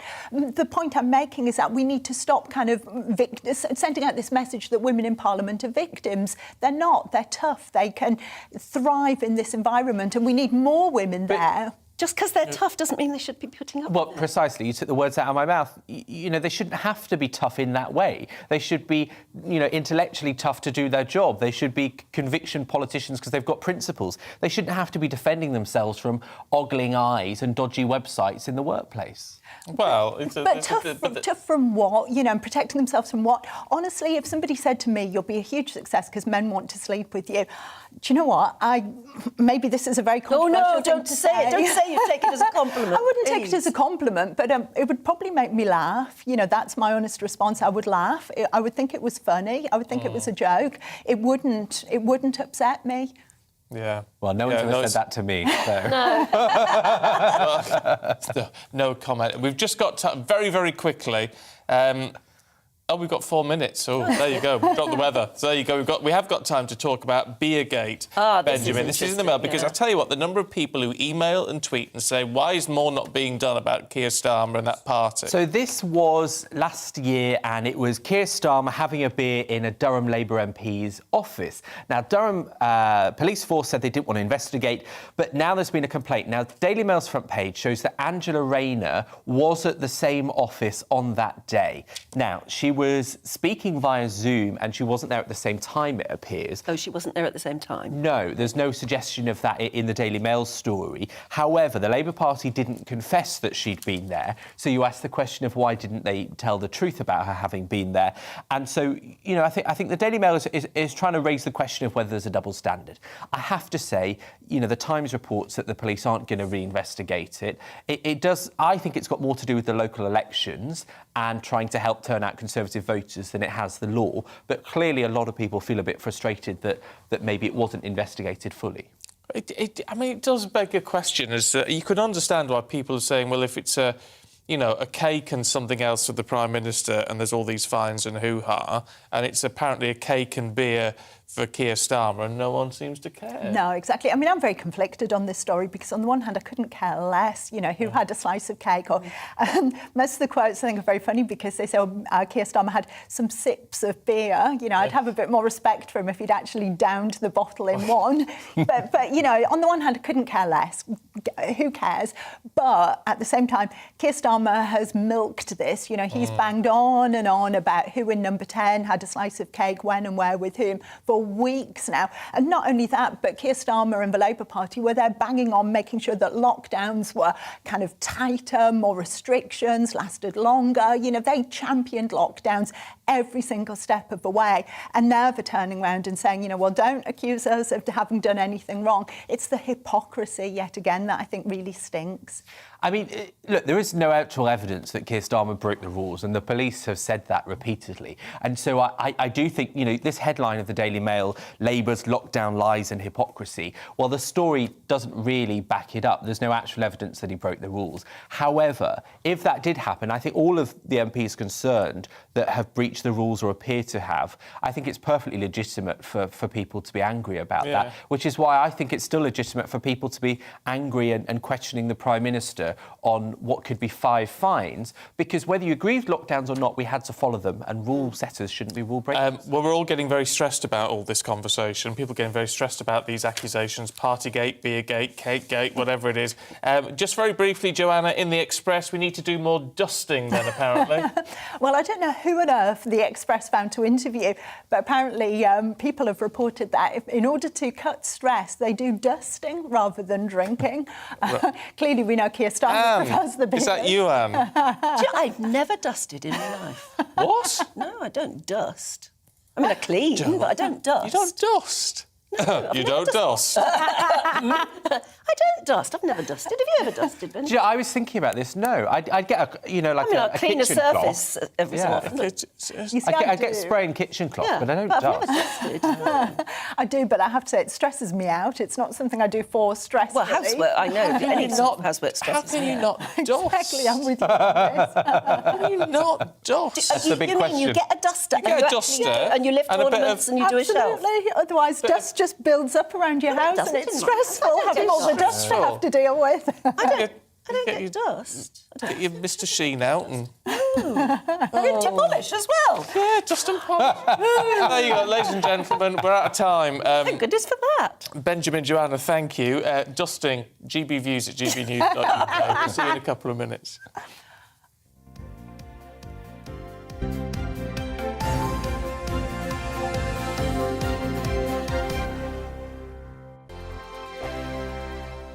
Hello, I'm Michelle Dewberry, and you can join me every weekday 6 till 7 on Jubes and Kerr. Me and my panel will get stuck right into the day's events, and I can tell you, in fact, I can warn you, expect some robust debates, some strong opinions and perspectives from both sides of the fence. It's about you at home as well. I love to read out all of your comments, or at least as many as I can. So join me, Michelle Dewberry, Monday to Friday, 6 till 7 on Jubes and Kerr.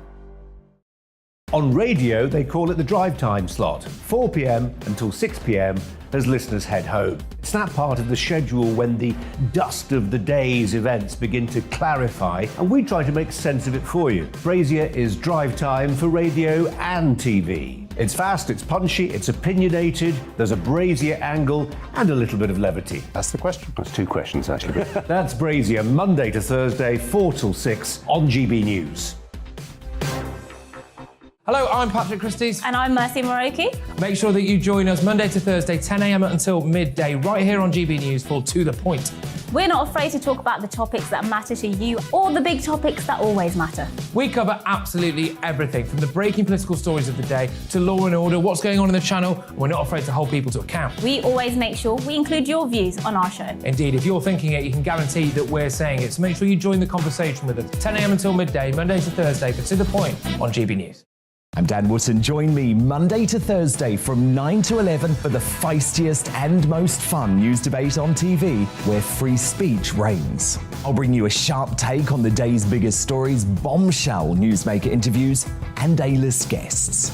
And I guarantee you, no spin, no bias, no censorship, and no reason to go to bed. That's Dan Wootton tonight, Monday to Thursdays from 9 on GB News.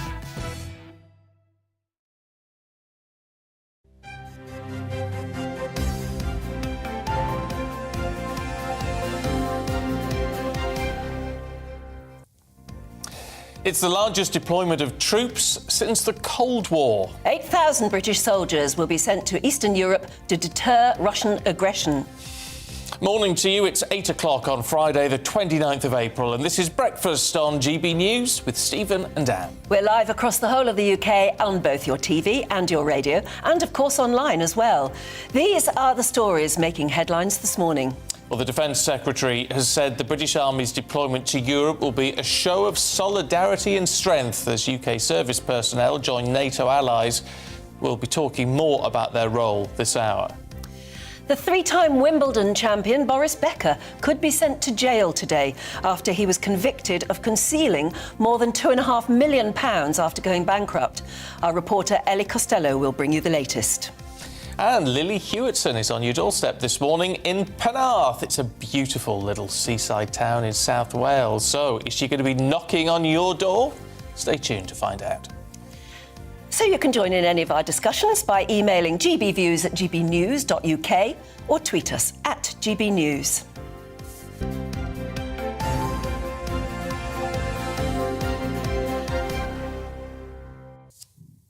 Well, it is the 65th day of Russia's invasion into Ukraine, and the MOD now says that about 8,000 British troops will engage in military exercises right across Eastern Europe to combat Russian aggression. and it's one of the largest deployments since the Cold War. Yeah, this summer, dozens of tanks will be positioned in countries stretching from Finland to North Macedonia. On Thursday, the Foreign Office confirmed British military veteran Scott Sibley was reportedly killed in Ukraine, and a second person is missing. Well, let's talk to Hussein Aliyev, lecturer in Central and Eastern European Studies at the University of Glasgow. Good to see you this morning. In terms of a show of strength, I mean, not just the NATO deployment as a whole, the NATO exercises, but the UK sending 8,000 troops, what sort of message does that send, particularly to Putin? Well, first of all, it sends a message that NATO allies and NATO countries are ready for any sort of provocation on the borders. And the deployment, I think, is very important because it provides a sense of security to NATO allies in Central and Eastern Europe. And it certainly, these troops will not be deployed in combat in Ukraine, and they're there just to provide security to NATO countries and to possibly prevent any sort of provocation by Russians in the region. But we also know that Russian forces are far too overstretched already in Ukraine, so it's not very likely that they would be able to stage any provocations. But nevertheless, the presence of the troop is a clear signal to Moscow that NATO is ready and it's in control of the situation. And in terms of the other countries that may feel that they will be next to be in Putin's sights, it must be encouraging to them that at least we are putting equipment and now boots on the ground. Yes, it's absolutely the case. In the event, it's in a very unlikely event that Russia succeeds in Ukraine, it will certainly try to stage some sort of provocations or possibly to stage a very similar invasion in the Baltic states. And there have been signals that Russia was preparing to possibly engage in some format in the Baltic states. And these are NATO states, these are EU states. So they certainly in need of boosting their military defenses. We can also see some heightened activity around Moldova, particularly the region of Transnistria, which is a breakaway republic within Moldova, and we see increased Russian troop activity within this breakaway enclave within Moldova. So there is certainly a threat for Moldova to be involved in this conflict, although we have to keep in mind that Moldova is not a NATO state and it's not an EU state. Yeah, it's interesting, all this talk of Transnistria, because it's a place most of us have never heard of, and yet I fear it's going to be a place we're all talking about more in the coming weeks. It would seem extraordinary, though, wouldn't it, in the wake of everything that's happened and the Russian invasion, which has gone so far off plan, it's unbelievable. If he was to make inroads anywhere else, it would just seem absolutely an extraordinary military decision. Yes, absolutely. So the case of Transnistria is clearly an attempt by Russia to open another front around Ukraine, because Transnistria borders Ukraine and it has a relatively small number of Russian troops and a much larger number of Transnistrian troops, which could potentially be used to attack the city of Odessa on the Black Sea coast in Ukraine. And this is one of the goals of Russia, to seize control of the Black Sea coast, to create this corridor between Transnistria and the rest of the region, connecting it to Russia, because Transnistria is completely cut off from Russia and there's no land connection. And this has been mentioned also by the leaders of Donetsk and Lugansk breakaway republics, that their final ultimate goal is to create this land corridor connecting their republics to Transnistria. And their republics is basically are very very similar to Transnistria. They're also unrecognized breakaway enclaves. We are told continually that it's very important that to President Putin that he has some sort of triumphant thing to announce by or on May 9, which they Russians see as their VE Day.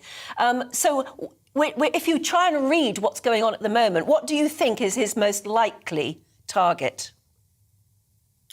Well, at the moment, his most likely target are certainly Donetsk and Lugansk regions to take control of administrative borders of both of these regions. And we can see Russians are making really a lot of efforts to move to the administrative borders of these two republics in order to claim that the goals of their so-called special operation have been achieved, that they have gained absolute control over these two territories, and that both Donetsk and Lugansk People's Republics could be declared as independent states within their administrative borders. We see that Russians have so far failed to achieve either of these goals. They've been trying really hard to push forward within the borders of this two breakaway republics, but they've gained very, very limited success so far. It is not very likely that they would be able to move any further by 9th of May. They will probably get closer to the major cities within the Ukrainian-controlled territories of Donetsk and Lugansk regions, and they will probably lay siege on these cities, but capturing either of these smaller cities which Ukraine currently controls within these two regions will probably take them a lot of time and a lot of resources, and they don't seem to have either at the moment. OK, look, Hussein Aliyev from the University of Glasgow, it's good to talk to you this morning. Thank you for your insight into what is going on. Thanks very much indeed. Thank you. I just want to say hello to a few people. Yes. Because loads of you getting in touch. We've been a bit tight on the views this morning. Absolutely. We are watching you. You're watching us. Oh, where was that from? I don't know. Watching. Yeah. What? Oh, I don't watching know. You, watching us, watching you. I don't know. Where was that from? That was a TV show, wasn't it? Robert, morning, Robert, says, I tune into GB News every morning from Costa Azajar, I think, in Spain, 100 kilometres north of Valencia, which is a beautiful city. It's so beautiful. And have done since day one. Oh, Thank you, done Robert. you. Duncan and Lisa say, we're watching you this morning from a sunny Al-Qaeda, I would say. Al-Qadisa? Al-Qadisa. Alcadesa, that's probably it, in the south of Spain, between Sotogrande and Gibraltar. It's fantastic that we can watch you here on YouTube, because we can't bear to watch the other channels now. So great you guys are here with us. Lovely of you to say so. CJ Smith, morning CJ, says, I have to say how much my wife and I enjoy your programme. We're both in our 80s and live in Burnham-on-Sea. Oh, I used to live in Burnham-on-Sea, on the seafront. Yes. Oh, maybe we're sort of neighbours. We love you two, and we've given you our Trick Awards vote. Last day of voting, I think, today. Oh, is the it? Trick Awards. Yeah. Oh, go on, why not? Have a go. Yeah, we were talking about the fact that you used to go into Harrods but found everything too expensive and walked out again. Never ever bought anything. Peter, who's in Devon now, hi Peter, says, way back in 1972 when I worked at Hyde Park Corner, I used to go to Harrods and Harvey Nichols for my lunch in their cafes. In those days, the prices weren't exorbitant and they took luncheon vouchers, for heaven's sake. Wow. I tell you what, I do love going into the food hall. Do you ever buy anything or just to look? No, I usually buy something little, but it's just to look. The food hall in Harrods is wonderful. If you ever go to Harrods, just have a look at the food hall. It's better than anything else, actually. It's all the pheasants and things hanging up, which I don't like. Cheeses. And wonderful things that you would buy and take home and never eat. Well, the reason we're talking about Harrods is because Boris Becker was spotted popping into Harrods yesterday, which is a bit of a shocker because he hasn't got any money. And he could now face a prison sentence after being found guilty of illicitly moving millions of pounds from a bank account after he was declared bankrupt. Yes. Ellie Costello has this report. Wimbledon champion Boris Becker was found guilty of concealing hundreds of thousands of pounds following his bankruptcy 5 years ago. The court heard how he transferred £350,000 to other accounts, hid a property in Germany and failed to declare 75,000 shares in a tech firm and a £700,000 loan. He was convicted under the Insolvency Act by Southwark Crown Court on April the 8th. The father of four was legally obliged to disclose all of his assets when he was declared bankrupt in 2017 over an unpaid loan of more than £3 million on his estate in Mallorca. once nicknamed Boom Boom for his powerful dominant serve, he was acquitted on another 20 charges, including failing to hand over trophies and medals from his tennis career. The former world number one has claimed 49 singles titles during his 16 years as a tennis pro.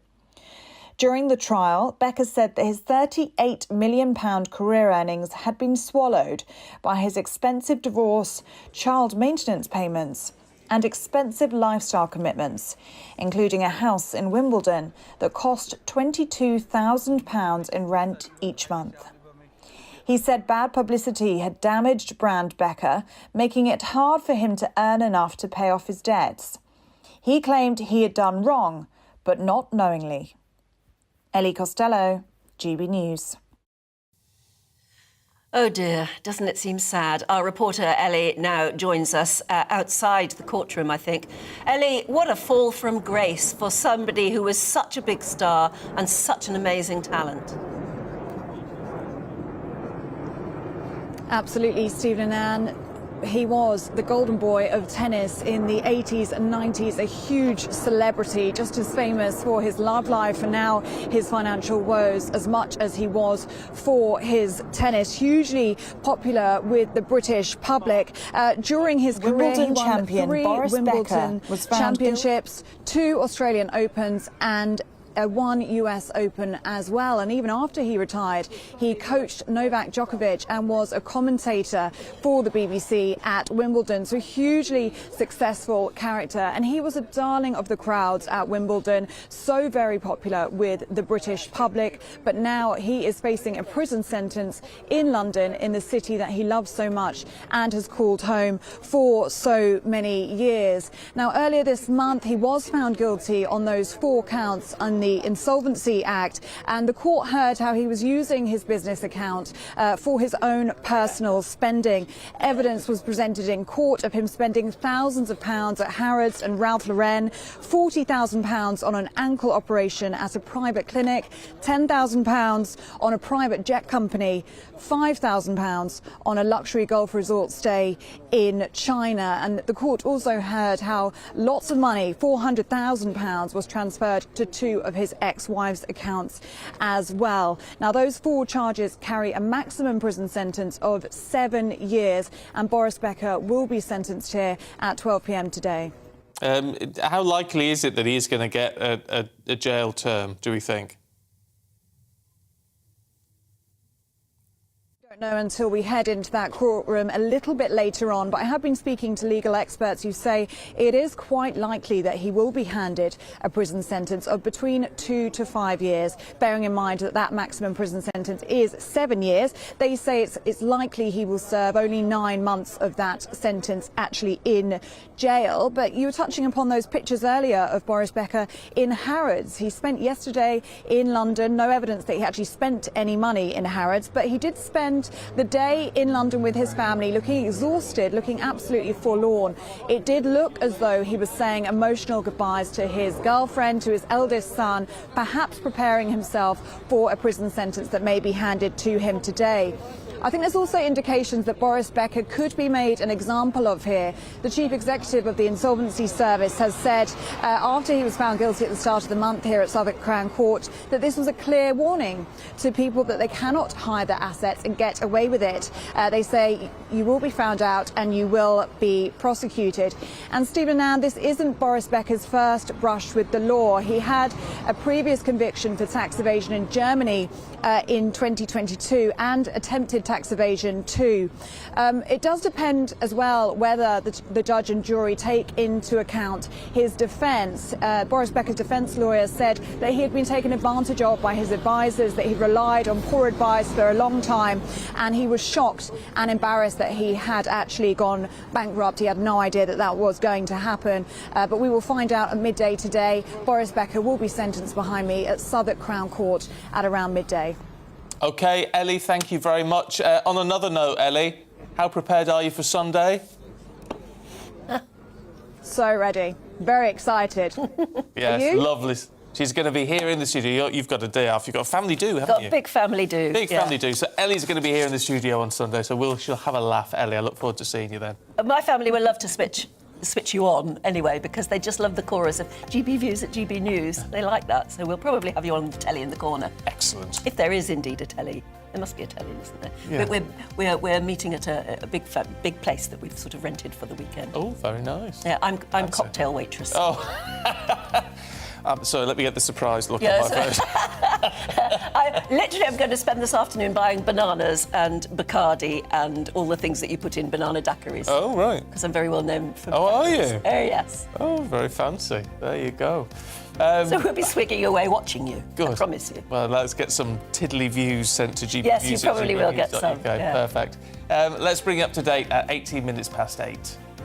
Our top story, which of course we've been discussing all morning, the Ministry of Defence sending around 8,000 British troops to Eastern Europe this summer in an effort to support Ukraine. Dozens of tanks will be deployed to countries, including Finland and North Macedonia, in one of the largest deployments since the Cold War. The Ukrainian President's office says a special operation will take place today to get civilians from the Azovstal,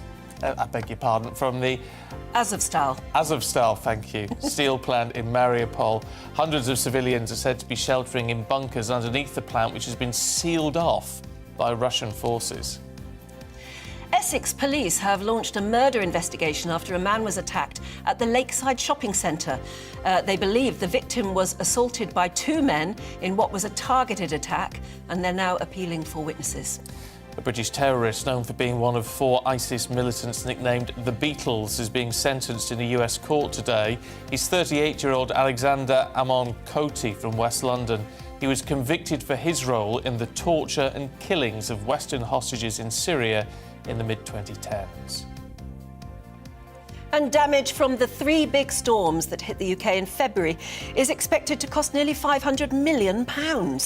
Insurers say more than 170,000 claims have come in after storms Dudley, Eunice and Franklin, citing damage to homes, businesses and vehicles.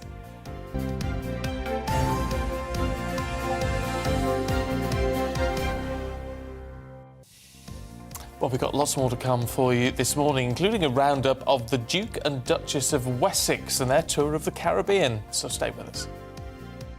Good morning, Alex Deakin here with your latest weather update. Another dry day today for the vast majority. Many of us seeing a bit more blue sky compared to yesterday, and as a result, with a bit more sunshine, feeling a little warmer. This area of high pressure has been dominating our weather all week. These weather fronts are threatening to topple in during the weekend, and that will bring some rain around. But for the time being, as I said, it's another dry day for the vast majority. Quite grey again, of course, parts of eastern England staying pretty gloomy for some here all day. There's a small chance of a shower, actually. And, of course, eastern parts of Scotland, a bit more cloud developing through the day, and we could also see a shower or two here. But for many, it's dry and fine. Yes, some cloud, but many places seeing some good spells of sunshine, a bit brighter than yesterday. And as a result, a little warmer, 15, 16, maybe 17 in Glasgow, perhaps even 18 on the west coast of Scotland. Meanwhile, the east coast, just 12 or 13 Celsius. So again, feeling fairly fresh here for the time of year. During this evening, I think we'll see still a lot of cloud across East Anglia and the southeast, and other eastern areas seeing the cloud increasing once more. And certainly in the northwest, those weather fronts starting to edge in. But for the majority, it's a dry night with clear skies. Another cold one again. Hint of blue on the chart. Gardeners, again, a touch of frost likely, particularly over parts of the Midlands, southern England and northern England, maybe East Wales too. It will be another fine day, though, for the bulk of England and Wales on Saturday. Perhaps not as much cloud across eastern areas either, so a better chance of seeing some sunshine here. However, Scotland and Northern Ireland starting to see a change with cloud increasing and rain slowly pushing in during the day, eventually getting into the central belt down towards Belfast. 12 or 13 here, but for Birmingham, London, 16, 17, similar conditions across much of Wales. So that area of high pressure is finally shrinking away. Wet weather in the north on Saturday from this area of low pressure. It'll fizzle out a little bit, but it will bring more cloud on Sunday to England and Wales and a few showers.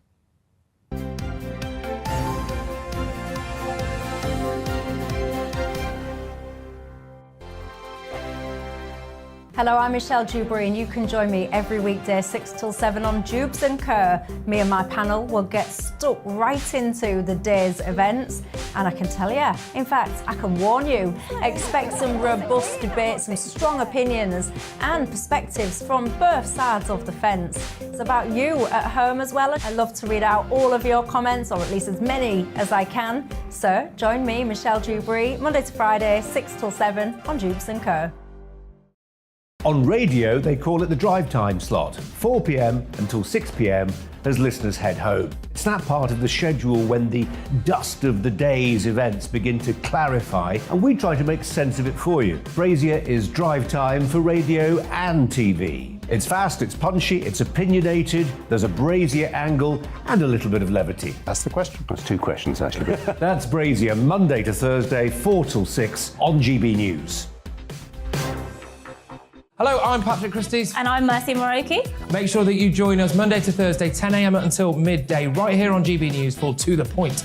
We're not afraid to talk about the topics that matter to you or the big topics that always matter. We cover absolutely everything, from the breaking political stories of the day to law and order, what's going on in the channel. We're not afraid to hold people to account. We always make sure we include your views on our show. Indeed, if you're thinking it, you can guarantee that we're saying it. So make sure you join the conversation with us, 10 a.m. until midday, Monday to Thursday, for To The Point on GB News.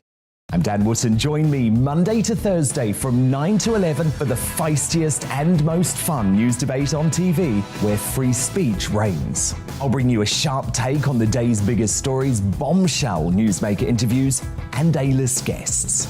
And I guarantee you, no spin, no bias, no censorship, and no reason to go to bed. That's Dan Wootton tonight, Monday to Thursdays from 9 on GB News.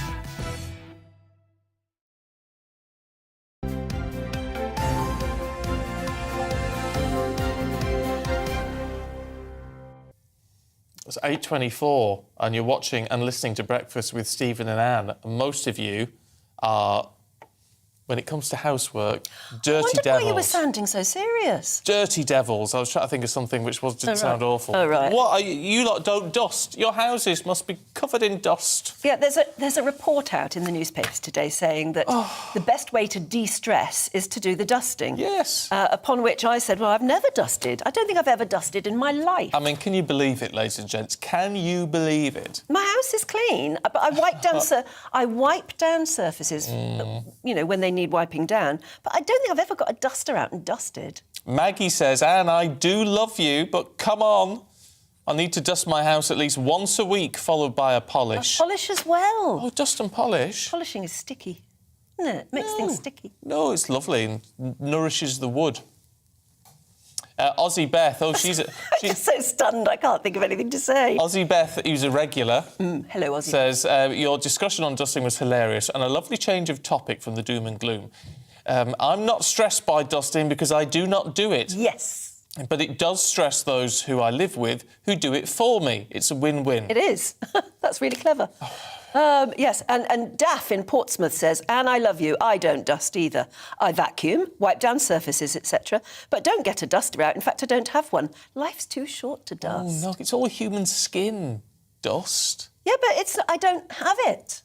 If you came on to my house and you I am going to do that. You would not find dust. I'm going to do that. I don't know why, but I just don't dust. Jill, I mean, you say, Jill, I'm so disappointed in you. Dusting before 8 o'clock, like Anne says, what's dusting? Yeah. Oh, please. And she said, what such light relief it is to have you two presenting the breakfast show. Love you. She says, you crack me up. Quite right. And Amanda says, I don't hoover. It's the one thing that husband does. I learned a long time ago that hubby can't stand a grubby floor. So I stuck it out until it became his one job in the house. That's clever. That's a way of doing it. That's very clever. That's a way of doing it. Yeah. But no, you've got to... When my sons were all living home, I used to write up a list of jobs like hoovering. All right, did they do it? Doing the bins, and they never did it. So then I put 10p, 20p, I paid them for a chore, still didn't do it. Ended up doing it all. Oh, no. And the one thing I resent more than anything is doing the bins. I hate them. Did you put the bins out last night? No. Because it's bin day, isn't it, for you? It is. Yeah. Why do I forget to put the bins out? We've got the same bin day, so I always put mine out. religiously have to put them out. The trouble You have is, to put them out the night before, don't you? You have to put them out the night before because they're all done and dusted by the time I get home. The problem is that I never remember until I'm just heading up to bed, so I pedal out in my dressing gown. I don't know what the neighbours think. One day. Because I've got... There'll be a photographer there. Well, I pedal out in my dressing gown and my slippers with 3 big wheelie bins. Yeah, well, all together. Yeah, well, The wheelie bins is such a chore, isn't it? It's red bin. I often do remember it on a Thursday evening and then put it off and put it off and put it off, and then I forget. No, I mean, inevitably I forget, but there you go. Because the trouble is, if you miss it... Then it's 2 weeks then before they collect ours again. Awful. So household chores, how do you cope? Like I said, this report out says that dusting de-stresses you. It would stress me out to try and find the duster for a start. But, I mean, honestly, life is too short to dust. I've got the yellow dusters. I've got like a... I've got like a glove thing with little things on that's quite good. And I've got like a little dustery thing. Like a feather duster thing. I've got those fluffy things that you put on your feet after you've mopped the floor. Oh, that's good. Have you not got them? No. It's always silly talking about this. But there you go. How do you get round all the household chores? We would love... I will bring them in tomorrow. I've just been asked, yes. A clean home is a happy home. Yeah. Someone once said. Ish. I was brought up... Nothing wrong with a bit of dirt. See, the thing is, I was brought up... My mother cleans. She cleans. Some people love cleaning. What is she it? cleans. So I've been brought up that way. Yeah, my mother hated cleaning.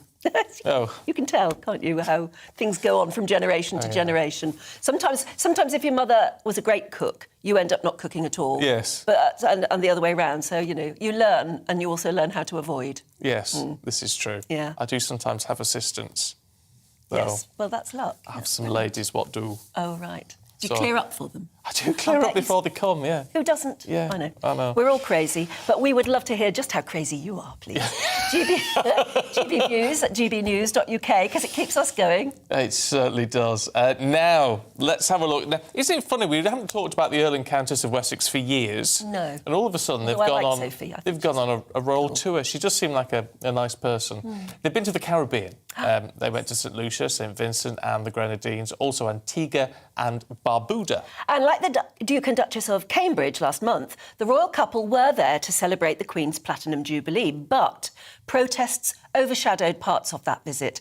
Our royal reporter Cameron Walker looks back on their time in the region. If ever there was an omen warning of the hostile welcome, perhaps that was it. The Earl and Countess of Wessex toured the Caribbean this week to celebrate the Queen's Platinum Jubilee and try to shore up support for the monarchy. But before the tour started, the Grenada leg was postponed. No reason was given. Following Barbados' decision to remove the Queen as head of state in favour of a republic, there's been growing calls for Britain to pay damages for its role in the slave trade. Ernesto Cook, a journalist at the St Vincent Times, suggests the royals should take more of an interest. Engage the common man and find out more about what's making them want to pull away from the republic. That would be a good thing for them, I can tell you that. Edward and Sophie got stuck in, embracing Caribbean culture, food and music. Take me home to paradise, I wanna go home. The couple also highlighted important charity work. Sophie's a global ambassador for a blind prevention organisation and met local representatives in St Vincent. But huge welcoming crowds were accompanied by protests. One sign called on the Queen to apologise for slavery. But the numbers attending were tiny compared to the country's population. Prince Edward was perhaps put in an uncomfortable position when the Prime Minister of Antigua and Barbuda urged him to use his diplomatic influence over reparations. One theme remained strong, though, the love and respect for Her Majesty the Queen, this year marking 70 years on the throne. It's unlikely another Caribbean country will become a republic anytime soon.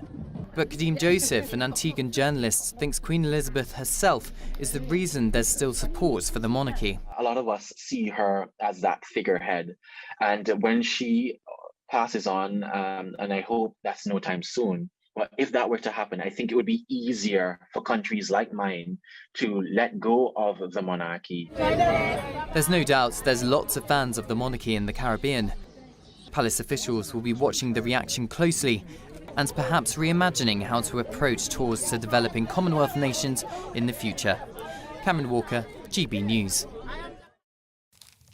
You do wonder how long those sort of royal visits will last for. Well, I've never understood why they both sets went to the Caribbean. No, exactly. Why did they go somewhere else? I don't know. Let's talk to royal commentator Richard Fitzwilliams. Morning to you, Richard. Why did they all go to the same spot?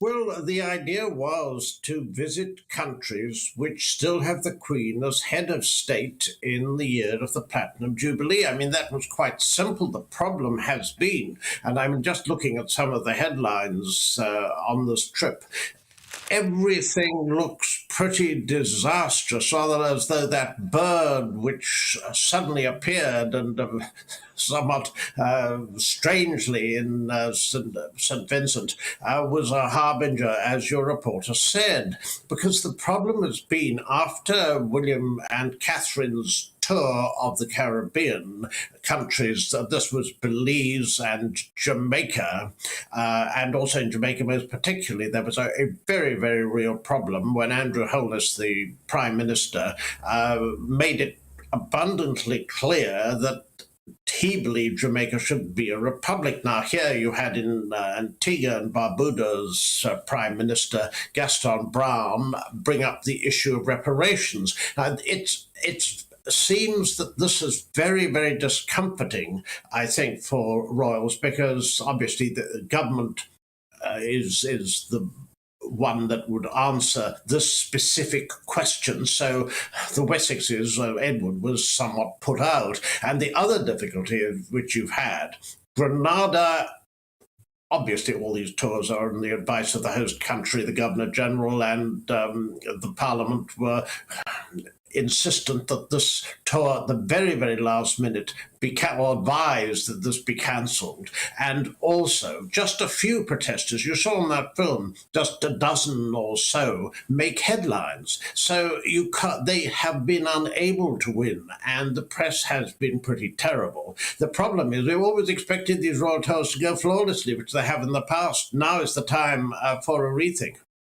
Yeah, times are a-changing, as you say. And I just wonder if anyone at the palace will be sensible enough to have a rethink, at least while the Queen is still around. Maybe when Charles takes over, they'll rethink.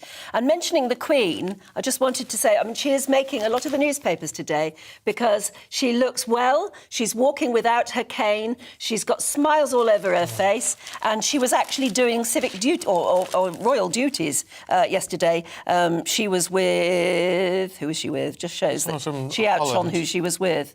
Doesn't say. Switzerland, President of Switzerland. President Ignacio and Paula Cassis. But there she was, and she looked well, and she's beaming. And I think we're all very, very glad to see it, are we not? Oh, we most certainly are. How right you are, because this bodes so well for the Platinum Jubilee celebrations, which, of course, are in only a short period now. I mean, the Queen's health has been an issue of concern, and also the mobility issues. And let's hope, I mean, think what beckons, Trooping the Colour, the Epsom Derby, which, of course, she's, I think, hoping that she's going to win, and a whole variety of parades. Exciting details are being released. So, I mean, the Queen's health, this is very, very good news. Absolutely. So lovely. I just love seeing her like that. I mean, she just looks... it's the smile. She's so... I just love it. Love it. Anyway, look, beside the point, we've got, Richard, an anniversary to celebrate today, haven't we? Kate and William, 11 years. 11 years, and I think that there's no doubt they are the world's most glamorous royal couple.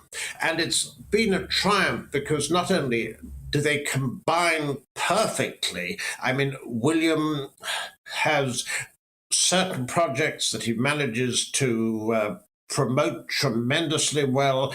Catherine, she's gained so in confidence. She's always had beauty and poise. I mean, her particular project, which is the Centre for Young for children and child development in the early years, and she's done that superbly. It's a wonderful balance between the two. I always love it when they go on tour or on visits, and they mix their fondness for sport, which relaxes everybody, to also with the formal. And also, of course, she is so fashionable. I mean, Remembrance Sunday last year, also at the Prince Philip's funeral, and also at the 007 premiere, just to mention 3 outfits I thought were fabulous. So, I mean, I really think that they're doing a marvellous job supporting the Queen, and at an absolutely pivotal time. I mean, the Wessexes are tremendously good at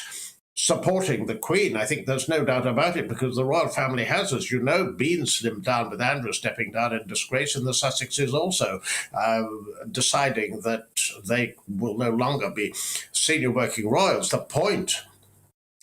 And there she is. There's the Queen there at this, I think it was just yesterday, back in business at Windsor. Lovely. And that is a really good shot of her, and apparently she really looked relaxed and smiling, which is what we all want to see. The trouble is we all demand it of her still. We do. And she is 96 now, or very nearly, and, you know, she will get more frail and probably we won't see so much of her. But we still, as a country, sort of feel the need. We do feel the need. We do. Richard, thank you very much indeed. When her day is done, which of course, it sounds awful saying, but she's, you know, she acknowledges that she's getting her stuff in order, and so it will happen, obviously, as it happens to all of us. I think it's going to be. It's not just a change of monarch, is it? It's going to. I don't know how this country's going to take it, frankly. I think it's we'll be going affected. To be a shock to the system. I think it's going to be a terrible shock. I think we'll be stunned, because most of us, well, who doesn't know a time when she wasn't Queen, really? Yeah, you'd have to be very old at the moment not to remember her as always being there. And I guess it's always like that if you lose anyone in a family, that somebody who was always there isn't anymore. She's very much like the mother of the nation. Yes, she in that really sense, is. Oh, isn't she? don't even like thinking about No, it. it's horrible, isn't it? I know we've got to, but I don't like it at all. Got to be realistic.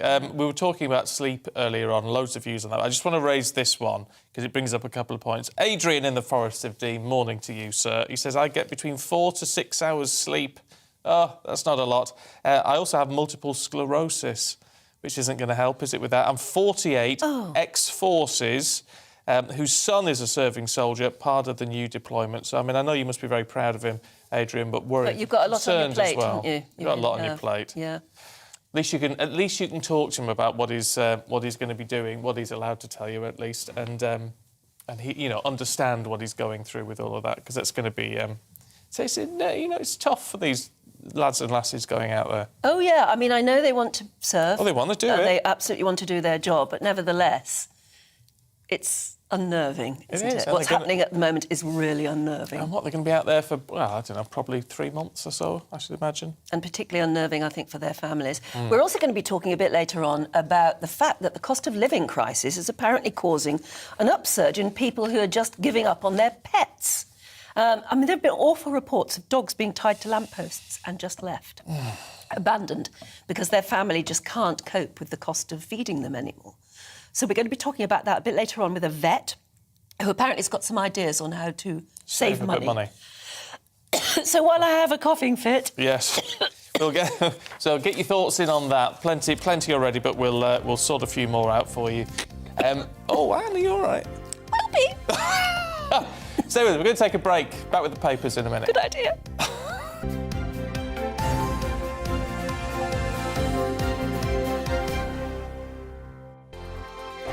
Hello, I'm Michelle Dewberry, and you can join me every weekday 6 till 7 on Jubes and Kerr. Me and my panel will get stuck right into the day's events, and I can tell you, in fact, I can warn you, expect some robust debates, some strong opinions and perspectives from both sides of the fence. It's about you at home as well. I love to read out all of your comments, or at least as many as I can. So join me, Michelle Dewberry, Monday to Friday, 6 till 7 on Jubes and Kerr. On radio, they call it the drive time slot, 4 p.m. until 6 p.m. as listeners head home. It's that part of the schedule when the dust of the day's events begin to clarify, and we try to make sense of it for you. Brazier is drive time for radio and TV. It's fast, it's punchy, it's opinionated, there's a Brazier angle and a little bit of levity. That's the question. That's 2 questions, actually. That's Brazier, Monday to Thursday, 4 till 6 on GB News. Hello, I'm Patrick Christie's. And I'm Mercy Moroki. Make sure that you join us Monday to Thursday, 10 a.m. until midday, right here on GB News for To The Point. We're not afraid to talk about the topics that matter to you or the big topics that always matter. We cover absolutely everything, from the breaking political stories of the day to law and order, what's going on in the channel. We're not afraid to hold people to account. We always make sure we include your views on our show. Indeed, if you're thinking it, you can guarantee that we're saying it. So make sure you join the conversation with us, 10 a.m. until midday, Monday to Thursday, for To The Point on GB News. I'm Dan Wootton. Join me Monday to Thursday from 9 to 11 for the feistiest and most fun news debate on TV, where free speech reigns. I'll bring you a sharp take on the day's biggest stories, bombshell newsmaker interviews, and A-list guests. And I guarantee you, no spin, no bias, no censorship, and no reason to go to bed. That's Dan Wootton tonight, Monday to Thursdays from 9 on GB News.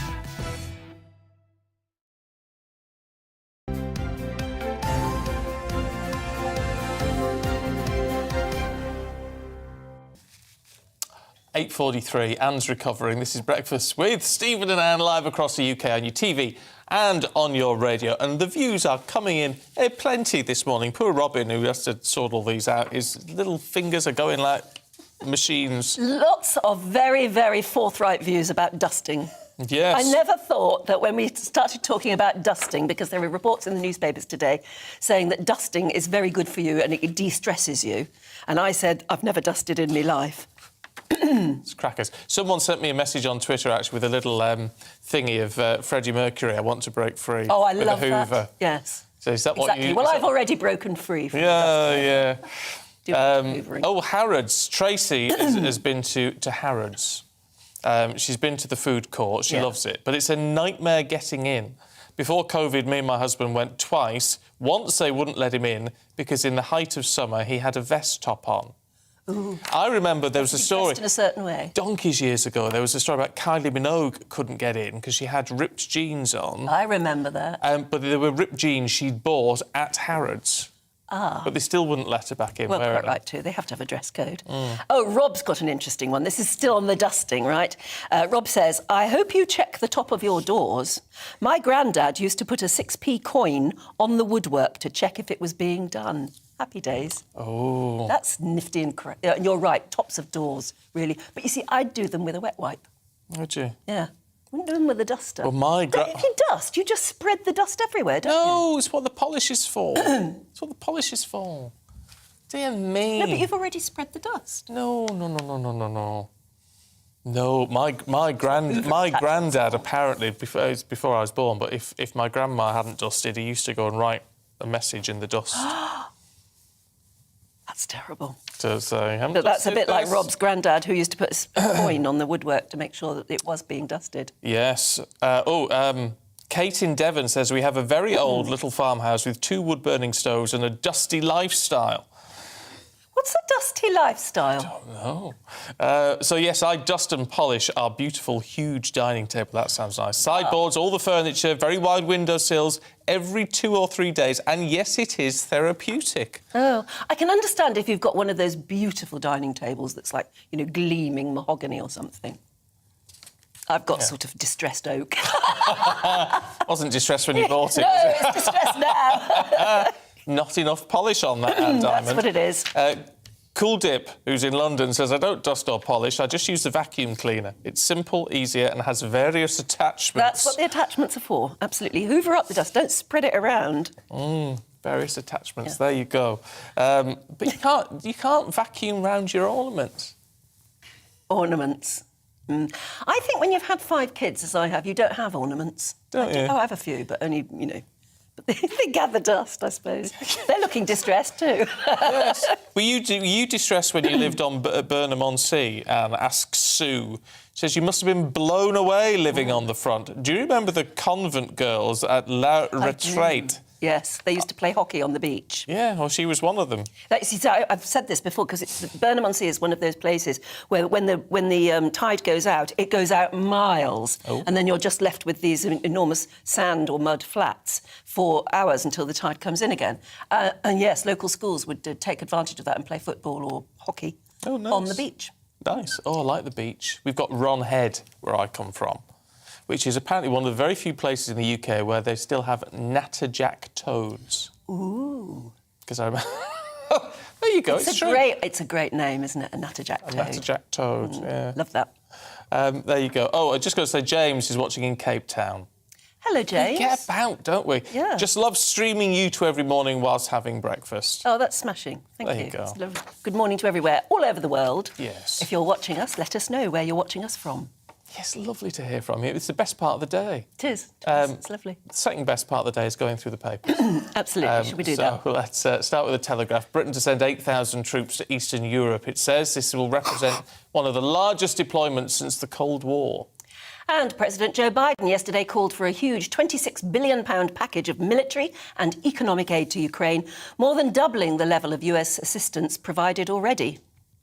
It's The Guardian. The Mail is saying that it's looking at Labour's lockdown lies and hypocrisy. It says Deputy Leader Angela Rayner was at Sir Keir's Beergate event, despite the Labour Party denying that. And the Daily Star says, disorder, disorder. The House of Commons is the shame of Britain, apparently, as toxic booze problems are blamed for MPs being sleazy. The Express says it's the death of the BBC licence fee as part of a funding shake-up. And arthritis patients have been told to stop taking painkillers, reports The Times. Millions of sufferers are going to be told to exercise and lose weight instead of taking palliatives under the new NHS guidance. Palliatives, is that what they're called? Palliatives are... Because I thought palliative pain care... relievers, aren't they? Oh, I suppose palliative care... Is pain relief. Pain relief before you die. Oh, I think I'm right there. I'm not terribly sure.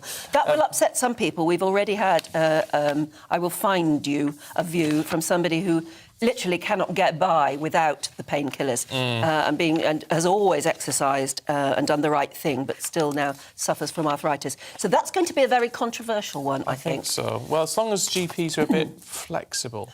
Yeah. I think that's the key.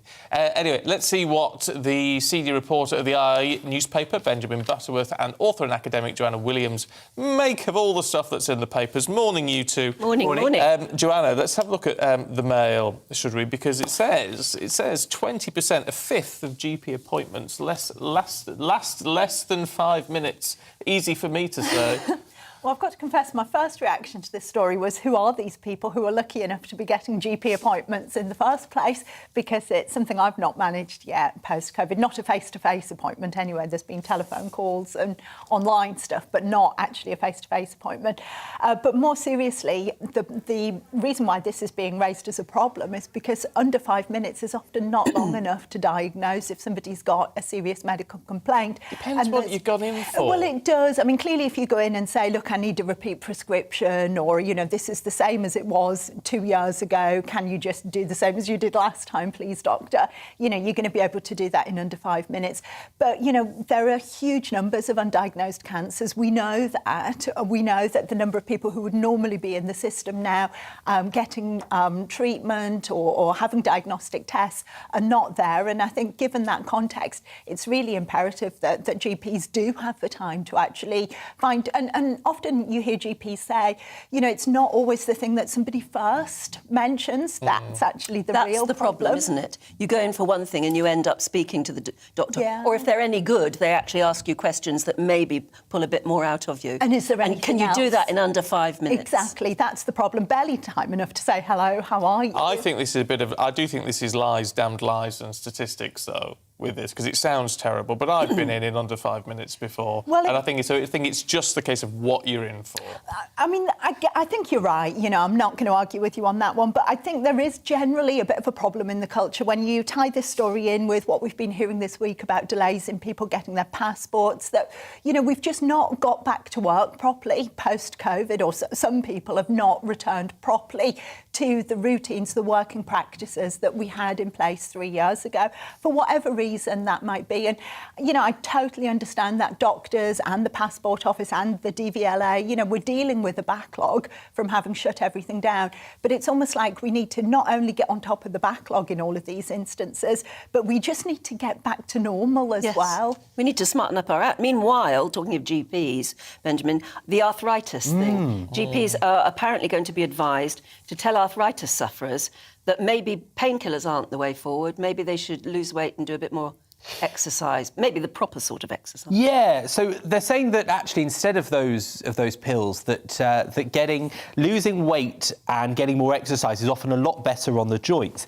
And this has come from NICE, the medical body, and it points out that £10 billion is spent on the painkillers for people with arthritis, and that actually lots of them could make lifestyle changes to do a better job. And I think you were saying earlier that was your experience. Yes, I've got terrible arthritis, so much so that I've had a scan which confirms it in my back, and frankly the painkillers just don't reach it. They just don't do anything except me feel sleepy, which is no good in this job. But the one thing I have found on my own, I was advised, but I sort of found it my own way, is that exercise, the right sort of exercises, help more than anything. And I know the comedian David Mitchell, he has terrible, terrible back problems, so much so that, I mean, it was getting his whole life down. And then he's written about this, that somebody advised him, I don't know if it was a doctor, to take 1 hour's walk a day, which he does now religiously.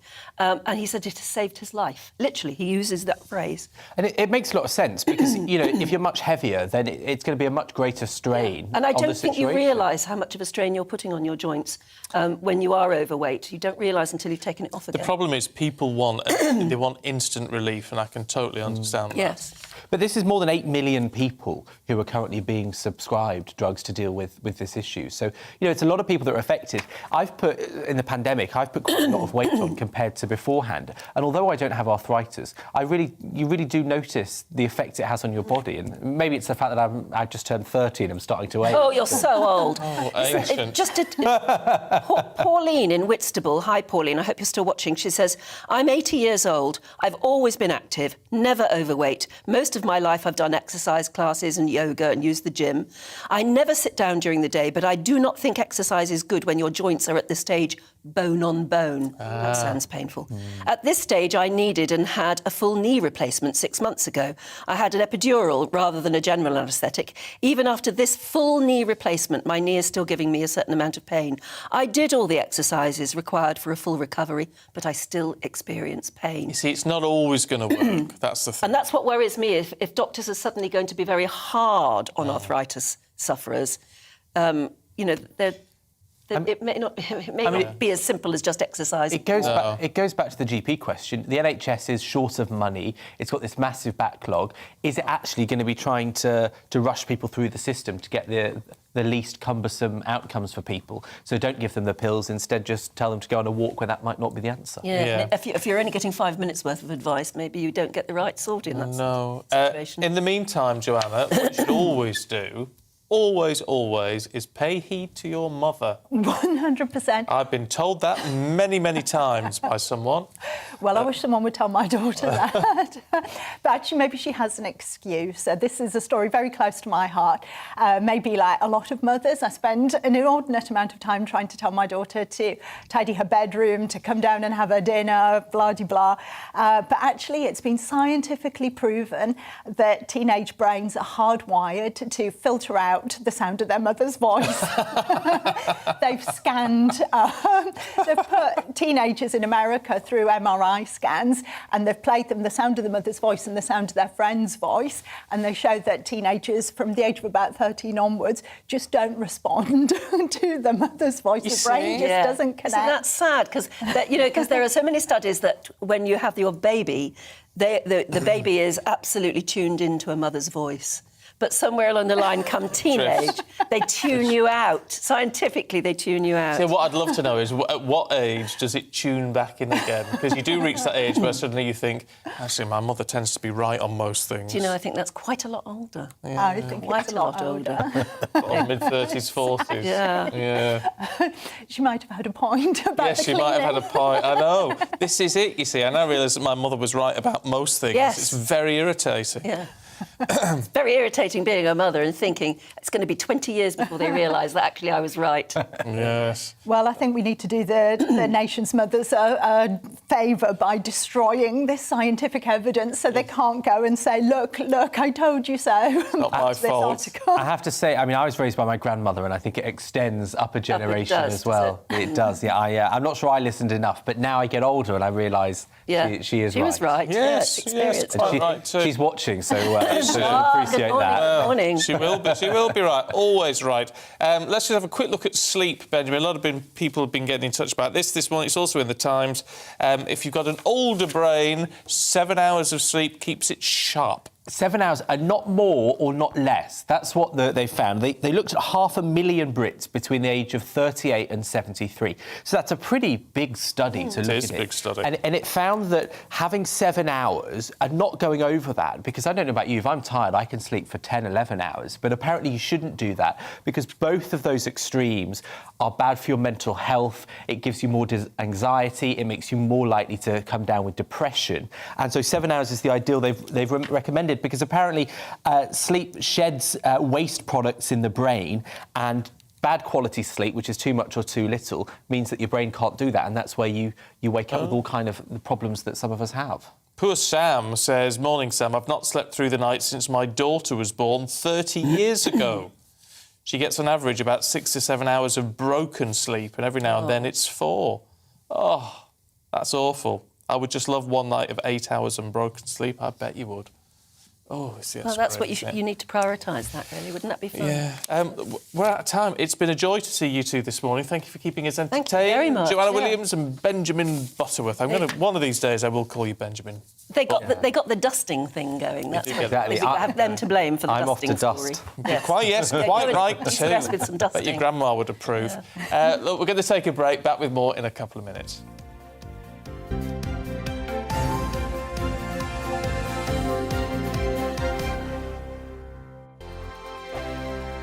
Hello, I'm Michelle Dewberry, and you can join me every weekday 6 till 7 on Jubes and Kerr. Me and my panel will get stuck right into the day's events, and I can tell you, in fact, I can warn you, expect some robust debates, some strong opinions and perspectives from both sides of the fence. It's about you at home as well. I love to read out all of your comments, or at least as many as I can. So join me, Michelle Dewberry, Monday to Friday, 6 till 7 on Jubes and Kerr.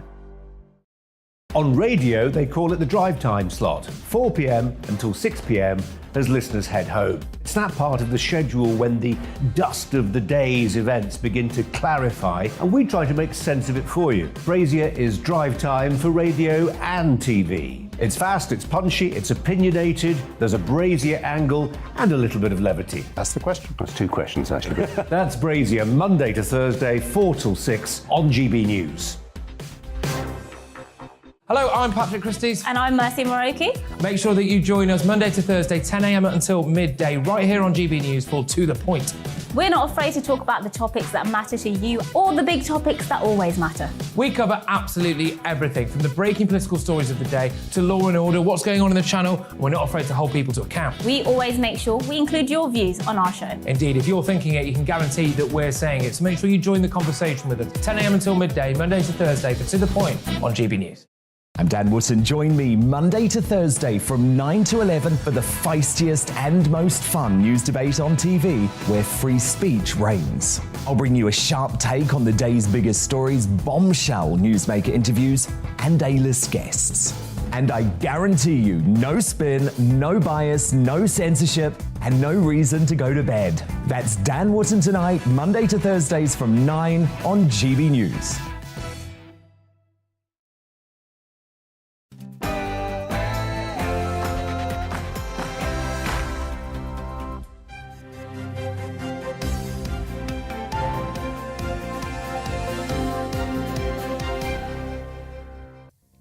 It's the largest deployment of troops since the Cold War. 8,000 British soldiers will be sent to Eastern Europe to deter Russian aggression. Well, good morning to you. It is 1 minute past 9 on Friday, the 29th of April. This is Breakfast on GB News with Stephen and Anne. And we're live across the whole of the UK, on your TV, your radio and online, of course. These are the stories making headlines this morning. Well, the Defence Secretary said the British Army's deployment to Europe will be a show of solidarity and strength as UK service personnel join NATO allies. We'll find out what their role is going to be.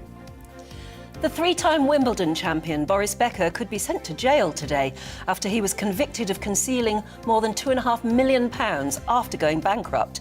Our reporter Ellie Costello will bring you all the news.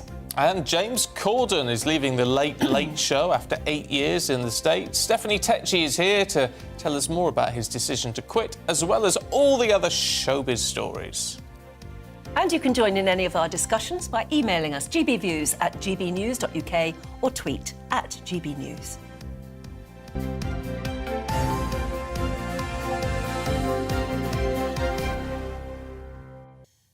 Well, it's really difficult to believe, but it's day 65 now of Russia's invasion into Ukraine. The Ministry of Defence say 8,000 British Army troops will engage in military exercises across Eastern Europe to combat Russian aggression. And that is one of the biggest deployments since the Cold War. Well, dozens of tanks are going to be stationed in countries stretching from Finland to North Macedonia this summer.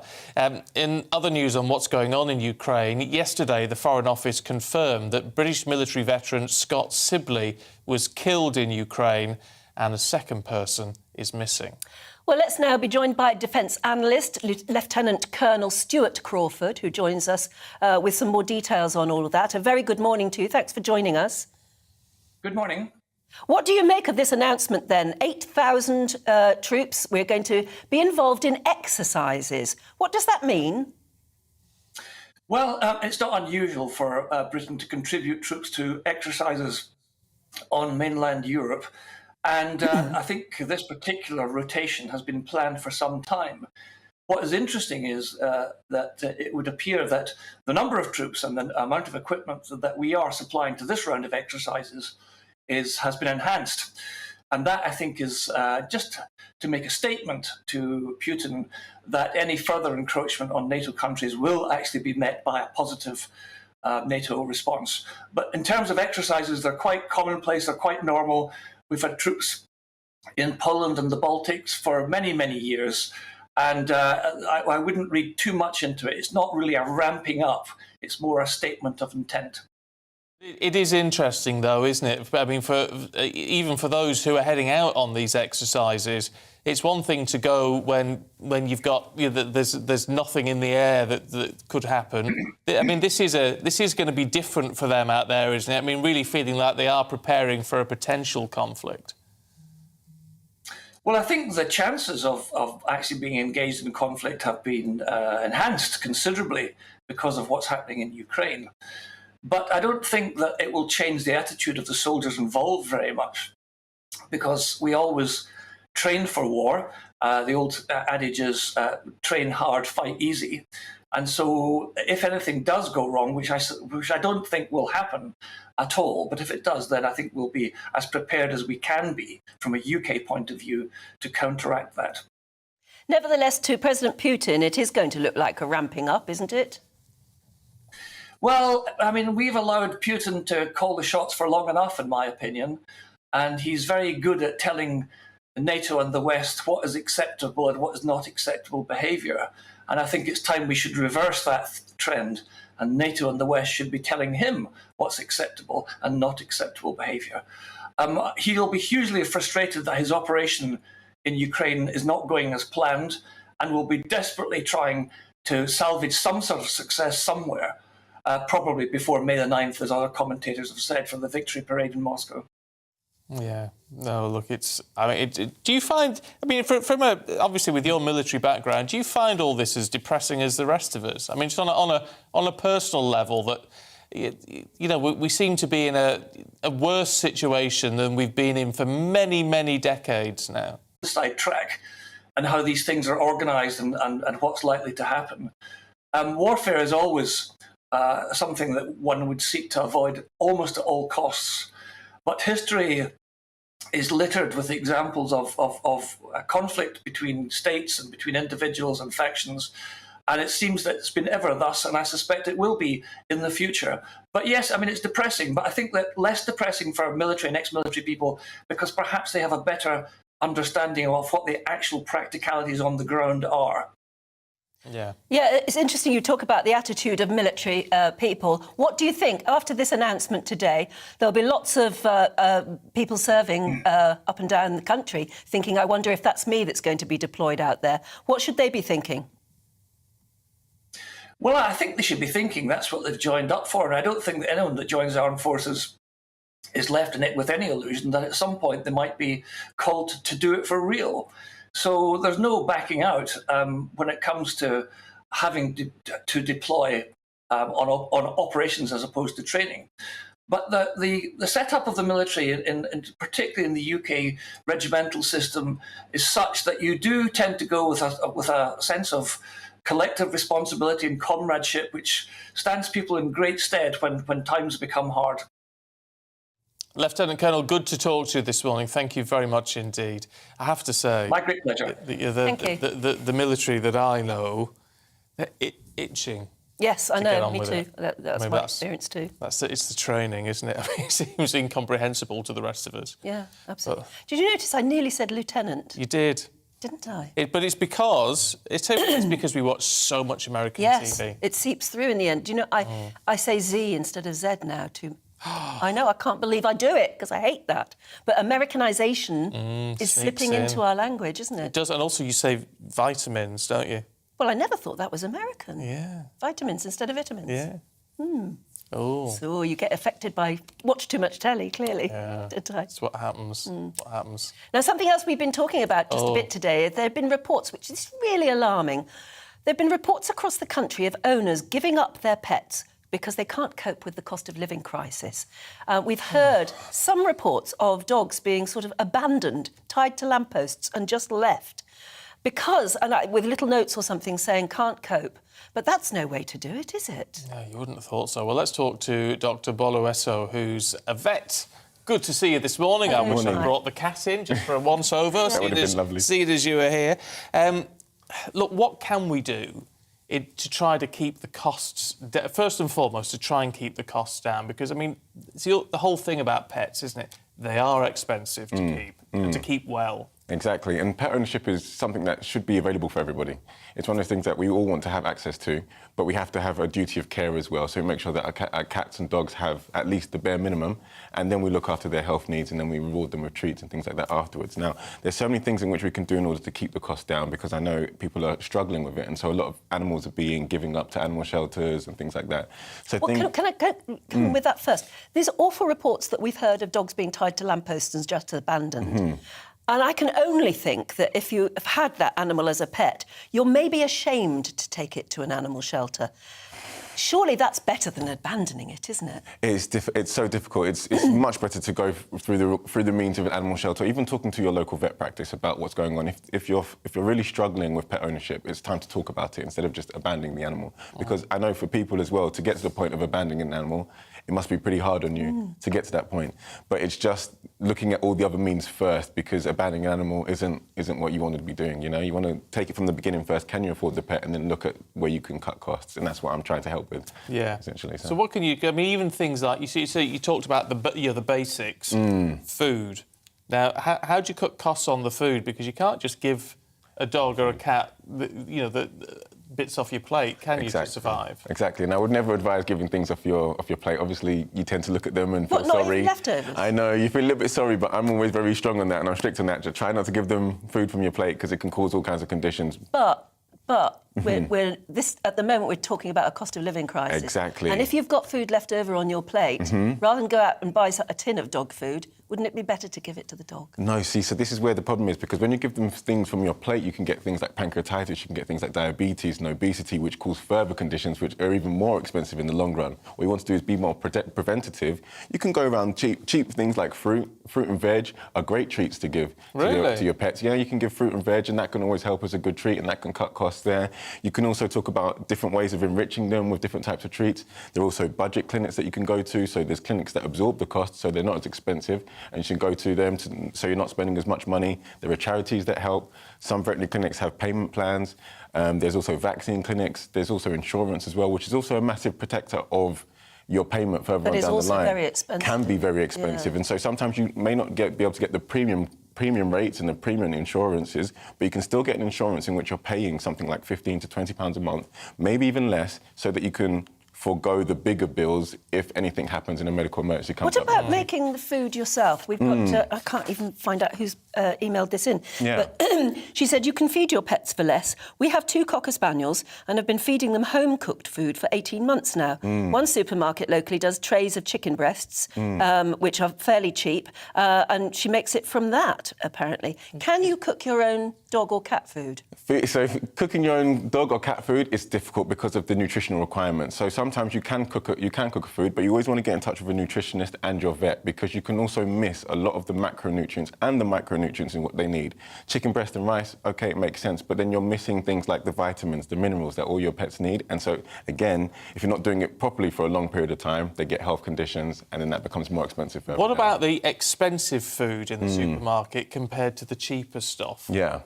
Nutritionally, I mean, if you went for the cheap dog food or cat food, does that matter? I mean, I know with cats they're going to turn their nose up at it until they're really hungry, but will they still get what they need out of that? So cats are notoriously difficult, and also in general with food, there's different standards of foods that are in the market, and not necessarily the price point isn't what indicates that. It depends on the individual pet food brand and whether they follow the guidelines of certain companies. Have to, don't they? Not all of them do.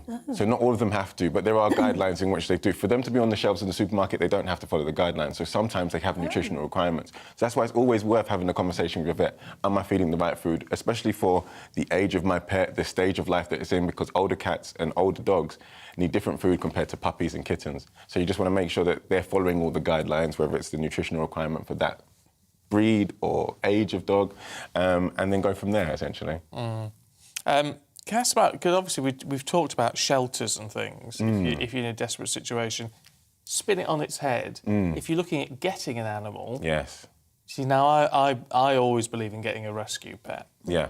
Now, is that one way we can help? Because obviously they could be in a situation where the shelters are going to start filling. Yeah. Now, even more than they already are.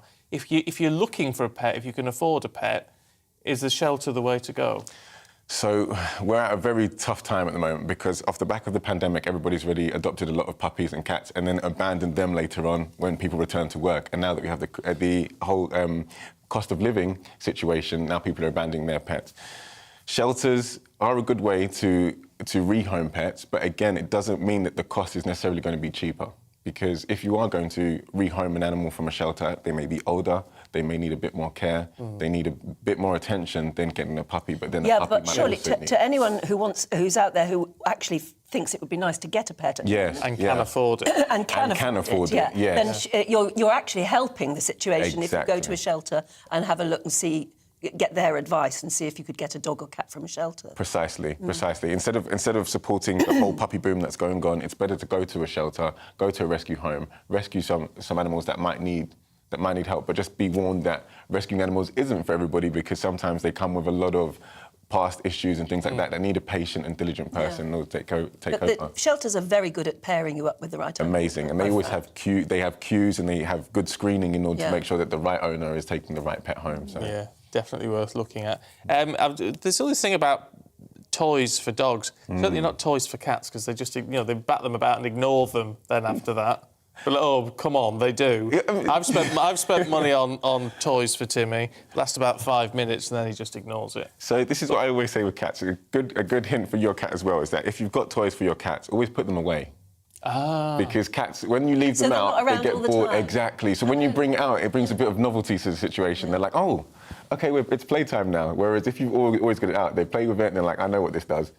I don't care about it anymore. But you can always cut the cost in terms of toys in that same regard. So with cats, you can always get, like, you'll be the first to admit it, that you can pay tens of pounds on toys and they don't care. They just want the box. If you get a cardboard box, they love the cardboard box. You get a tin foil, roll it up, they'll love that. A piece of tissue, they'll enjoy that. It's the same with dogs as well. I have actually a milk carton, and a milk carton is one of the prime examples of things that you can use at home. Now, it sounds really strange, but you have milk cartons, you have toilet roll.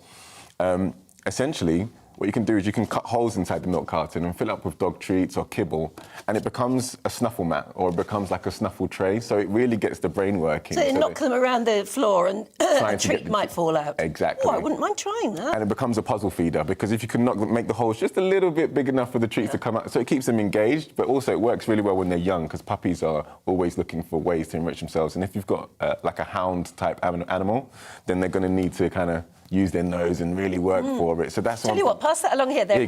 These are really useful as well for if you buy kibble in a big box like what I do. If you cut the end off here, shovel it. Scoop. There you go. Brilliant scoops. There you go. Sustainability at its finest. A milk carton. The prop of the day. And here's one I made earlier. Full of MacGyver. MacGyver. Oh, love it. Showing your age. Love it. Is it? I mean, I sort of think it must be if people are struggling and going to the vet can be very expensive. Right? How do vets help people out? Because are you prepared to be flexible for the sake of an animal? Because being a vet is not a job, is it? It's a vocation. Yeah, it's a lifelong commitment, and honestly, all of us don't get into it unless we don't want to do it. We're seeing some lovely pictures of your dogs. These your dogs. These are dogs that I've been working on ITV outside, some Dalmatians, Basset Hounds. This is at my practice as well. That's Dora and Cal, they're lovely. Is there any animal, I mean, I know you're trained as a vet, but is there any animal you really have to think, I really don't like these animals? Because, I mean, everybody loves dogs. No. Are there any animals that put you off? I'm a small animal person, so I work with the dogs and cats and small furries. I tend to prefer to work with all the small fluffy things, and I just love dogs and cats with my whole heart. But that looks like a little Bichon Frise we're seeing there. Which is just like mine. Yeah. How do you stop her eating? She'd eat anything all day. You have a Bichon? Yeah. You're speaking to my heart, because I used to have a Bichon. I had to put it to sleep, unfortunately, last year. Did you do it yourself? I had to make sure I did it myself, because I didn't want anybody else to do it. So I did it myself. But she was 14, and notoriously Bichons are either super picky or super gluttonous, and they all go the opposite anything, and she'd eat it all day. Yeah. She'd eat it until she burst. Give it the puzzle feeder. Let her work for it. Yes, I will. There you go. That's a good idea. And then she'll try and work for it, and then it might slow her down a little bit, because then she'll get tired before she even gets to the food. You see, Timmy isn't like that. Yeah. He will have a sniff at something. And be like, That's cats for you. And sometimes then he won't eat it until you put a dreamy on top. Yeah. And then he'll eat the whole lot. My sister's got a cat too, and I know you can't stop cats being predators, but he goes out and comes back in the middle of the night or whatever, and when she comes down to the kitchen in the morning, he's left her an offering. Some sort of in his food bowl. Yeah. You know, a little cats mouse do that. or a shrew or something. I had a friend whose cat brought back a bat at 3 a.m. in the morning, and the bat was still alive. And so it was flying around her apartment. Why do they bring it home? Well, it's a gift, isn't it? Exactly. They think that you can't hunt. And also, you think of their house as a lair or a den, so it's just cat behaviour. They're hunters. Why did he put it in his food bowl? That's where his food goes. That's horrible, isn't it? I know it's absolutely natural. But it is nature, isn't it? It is. I mean, it's horrible in a way. I mean, I've had the cat running across the garden with a mouse in his mouth, and the way it swings, and he's just like, and he's so happy. Yeah. He's wanting to just present you with this lovely gift, and you have to see it for what it is. I know. There are ways to stop it. There are hacks that you can use, but maybe that's another time. That's another time. That's another one. We'll get you in for a half-hour special. Look, Dr. Boller, really good to see you this morning. Thank you very much indeed. Next time, bring animals in. I'll try. Yeah. Whole host. Especially if you like small fluffy ones, we'd like to see small fluffy ones. We certainly would. Oh, it's fun talking love to a it. vet, isn't it? Oh, yeah. You don't usually get the chance. I love vets. I do, I love that. And I take Timmy to it. We've got a cat specialist at the vet, and he's just so good with them. He's just so lovely with cats. It's just really nice. I love it. But I'm a big animal person. Clearly. What a softie. 9:20 headlines for you.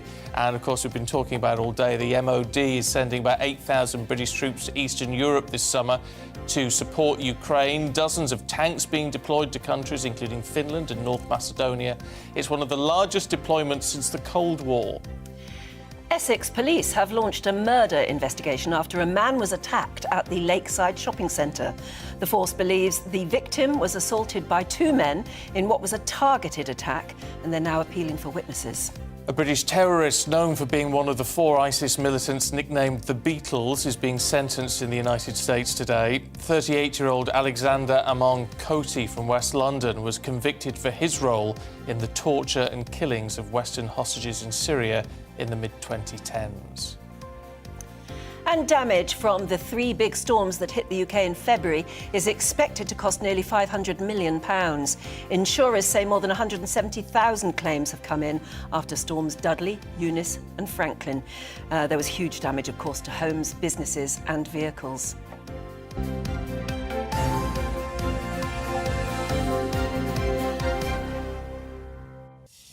Stay with us, lots more to... Hello, I'm Michelle Dewberry and you can join me every weekday 6 till 7 on Jubes and Kerr. Me and my panel will get stuck right into the day's events and I can tell you, in fact, I can warn you, expect some robust debates, some strong opinions and perspectives from both sides of the fence. It's about you at home as well. I love to read out all of your comments, or at least as many as I can. So join me, Michelle Dewberry, Monday to Friday, 6 till 7 on Jubes and Kerr.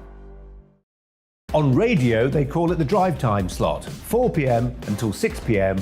as listeners head home. It's that part of the schedule when the dust of the day's events begin to clarify, and we try to make sense of it for you. Brazier is drive time for radio and TV. It's fast, it's punchy, it's opinionated, there's a Brazier angle and a little bit of levity. That's the question. That's 2 questions, actually. That's Brazier, Monday to Thursday, 4 till 6 on GB News. Hello, I'm Patrick Christie's. And I'm Mercy Moroki. Make sure that you join us Monday to Thursday, 10 a.m. until midday, right here on GB News for To The Point.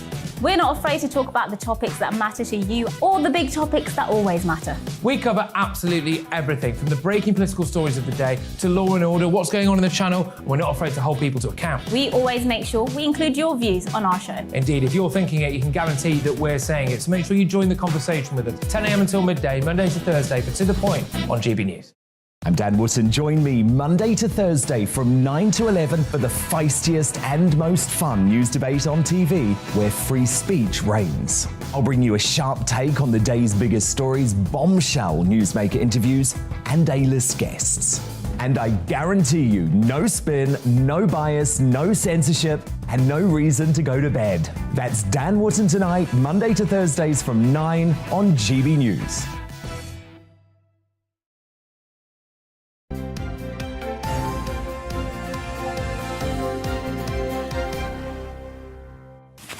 OK, it's that time of the day we call Stephanie Tetchy Hour, because she's here with all the showbiz gossip. Morning! Morning! An hour, stop it. I wish.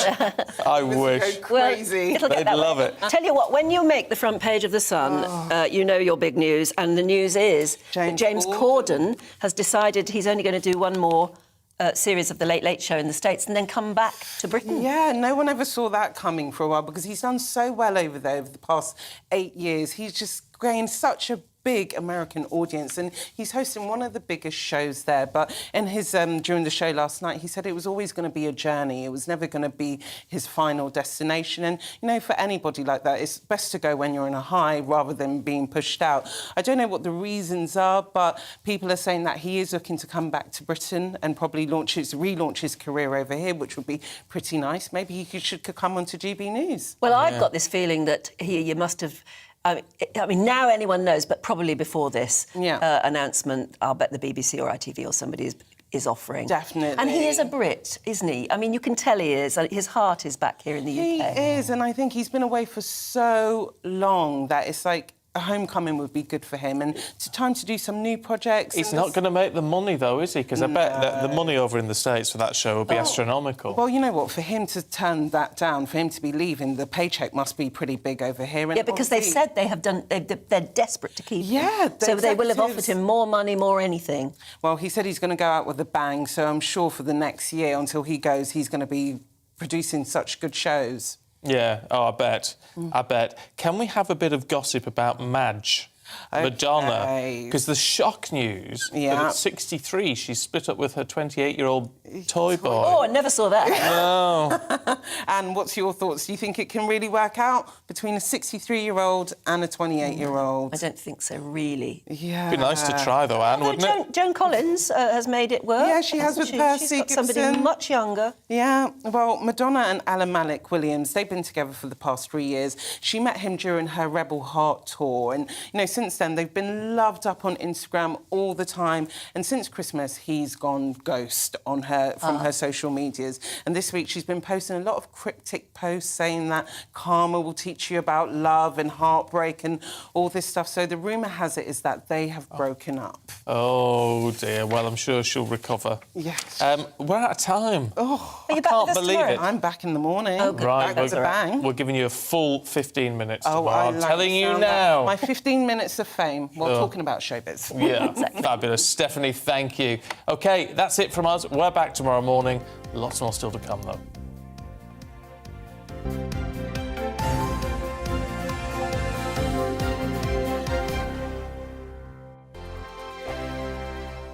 Hello, I'm Michelle Dewberry, and you can join me every weekday 6 till 7 on Jubes and Kerr. Me and my panel will get stuck right into the day's events, and I can tell you, in fact, I can warn you, expect some robust debates, some strong opinions and perspectives from both sides of the fence. It's about you at home as well. I love to read out all of your comments, or at least as many as I can. So join me, Michelle Dewberry, Monday to Friday, 6 till 7 on Jubes and Kerr. On radio, they call it the drive time slot, 4 p.m. until 6 p.m. as listeners head home. It's that part of the schedule when the dust of the day's events begin to clarify, and we try to make sense of it for you. Brazier is drive time for radio and TV. It's fast, it's punchy, it's opinionated, there's a Brazier angle and a little bit of levity. That's the question. That's two questions, actually. That's Brazier, Monday to Thursday, 4 till 6 on GB News. Hello, I'm Patrick Christie's. And I'm Mercy Moroki. Make sure that you join us Monday to Thursday, 10 a.m. until midday, right here on GB News for To The Point. We're not afraid to talk about the topics that matter to you or the big topics that always matter. We cover absolutely everything, from the breaking political stories of the day to law and order, what's going on in the channel. We're not afraid to hold people to account. We always make sure we include your views on our show. Indeed, if you're thinking it, you can guarantee that we're saying it. So make sure you join the conversation with us, 10 a.m. until midday, Monday to Thursday, for To The Point on GB News. I'm Dan Wootton. Join me Monday to Thursday from 9 to 11 for the feistiest and most fun news debate on TV, where free speech reigns. I'll bring you a sharp take on the day's biggest stories, bombshell newsmaker interviews, and A-list guests. And I guarantee you, no spin, no bias, no censorship, and no reason to go to bed. That's Dan Wootton tonight, Monday to Thursdays from 9 on GB News.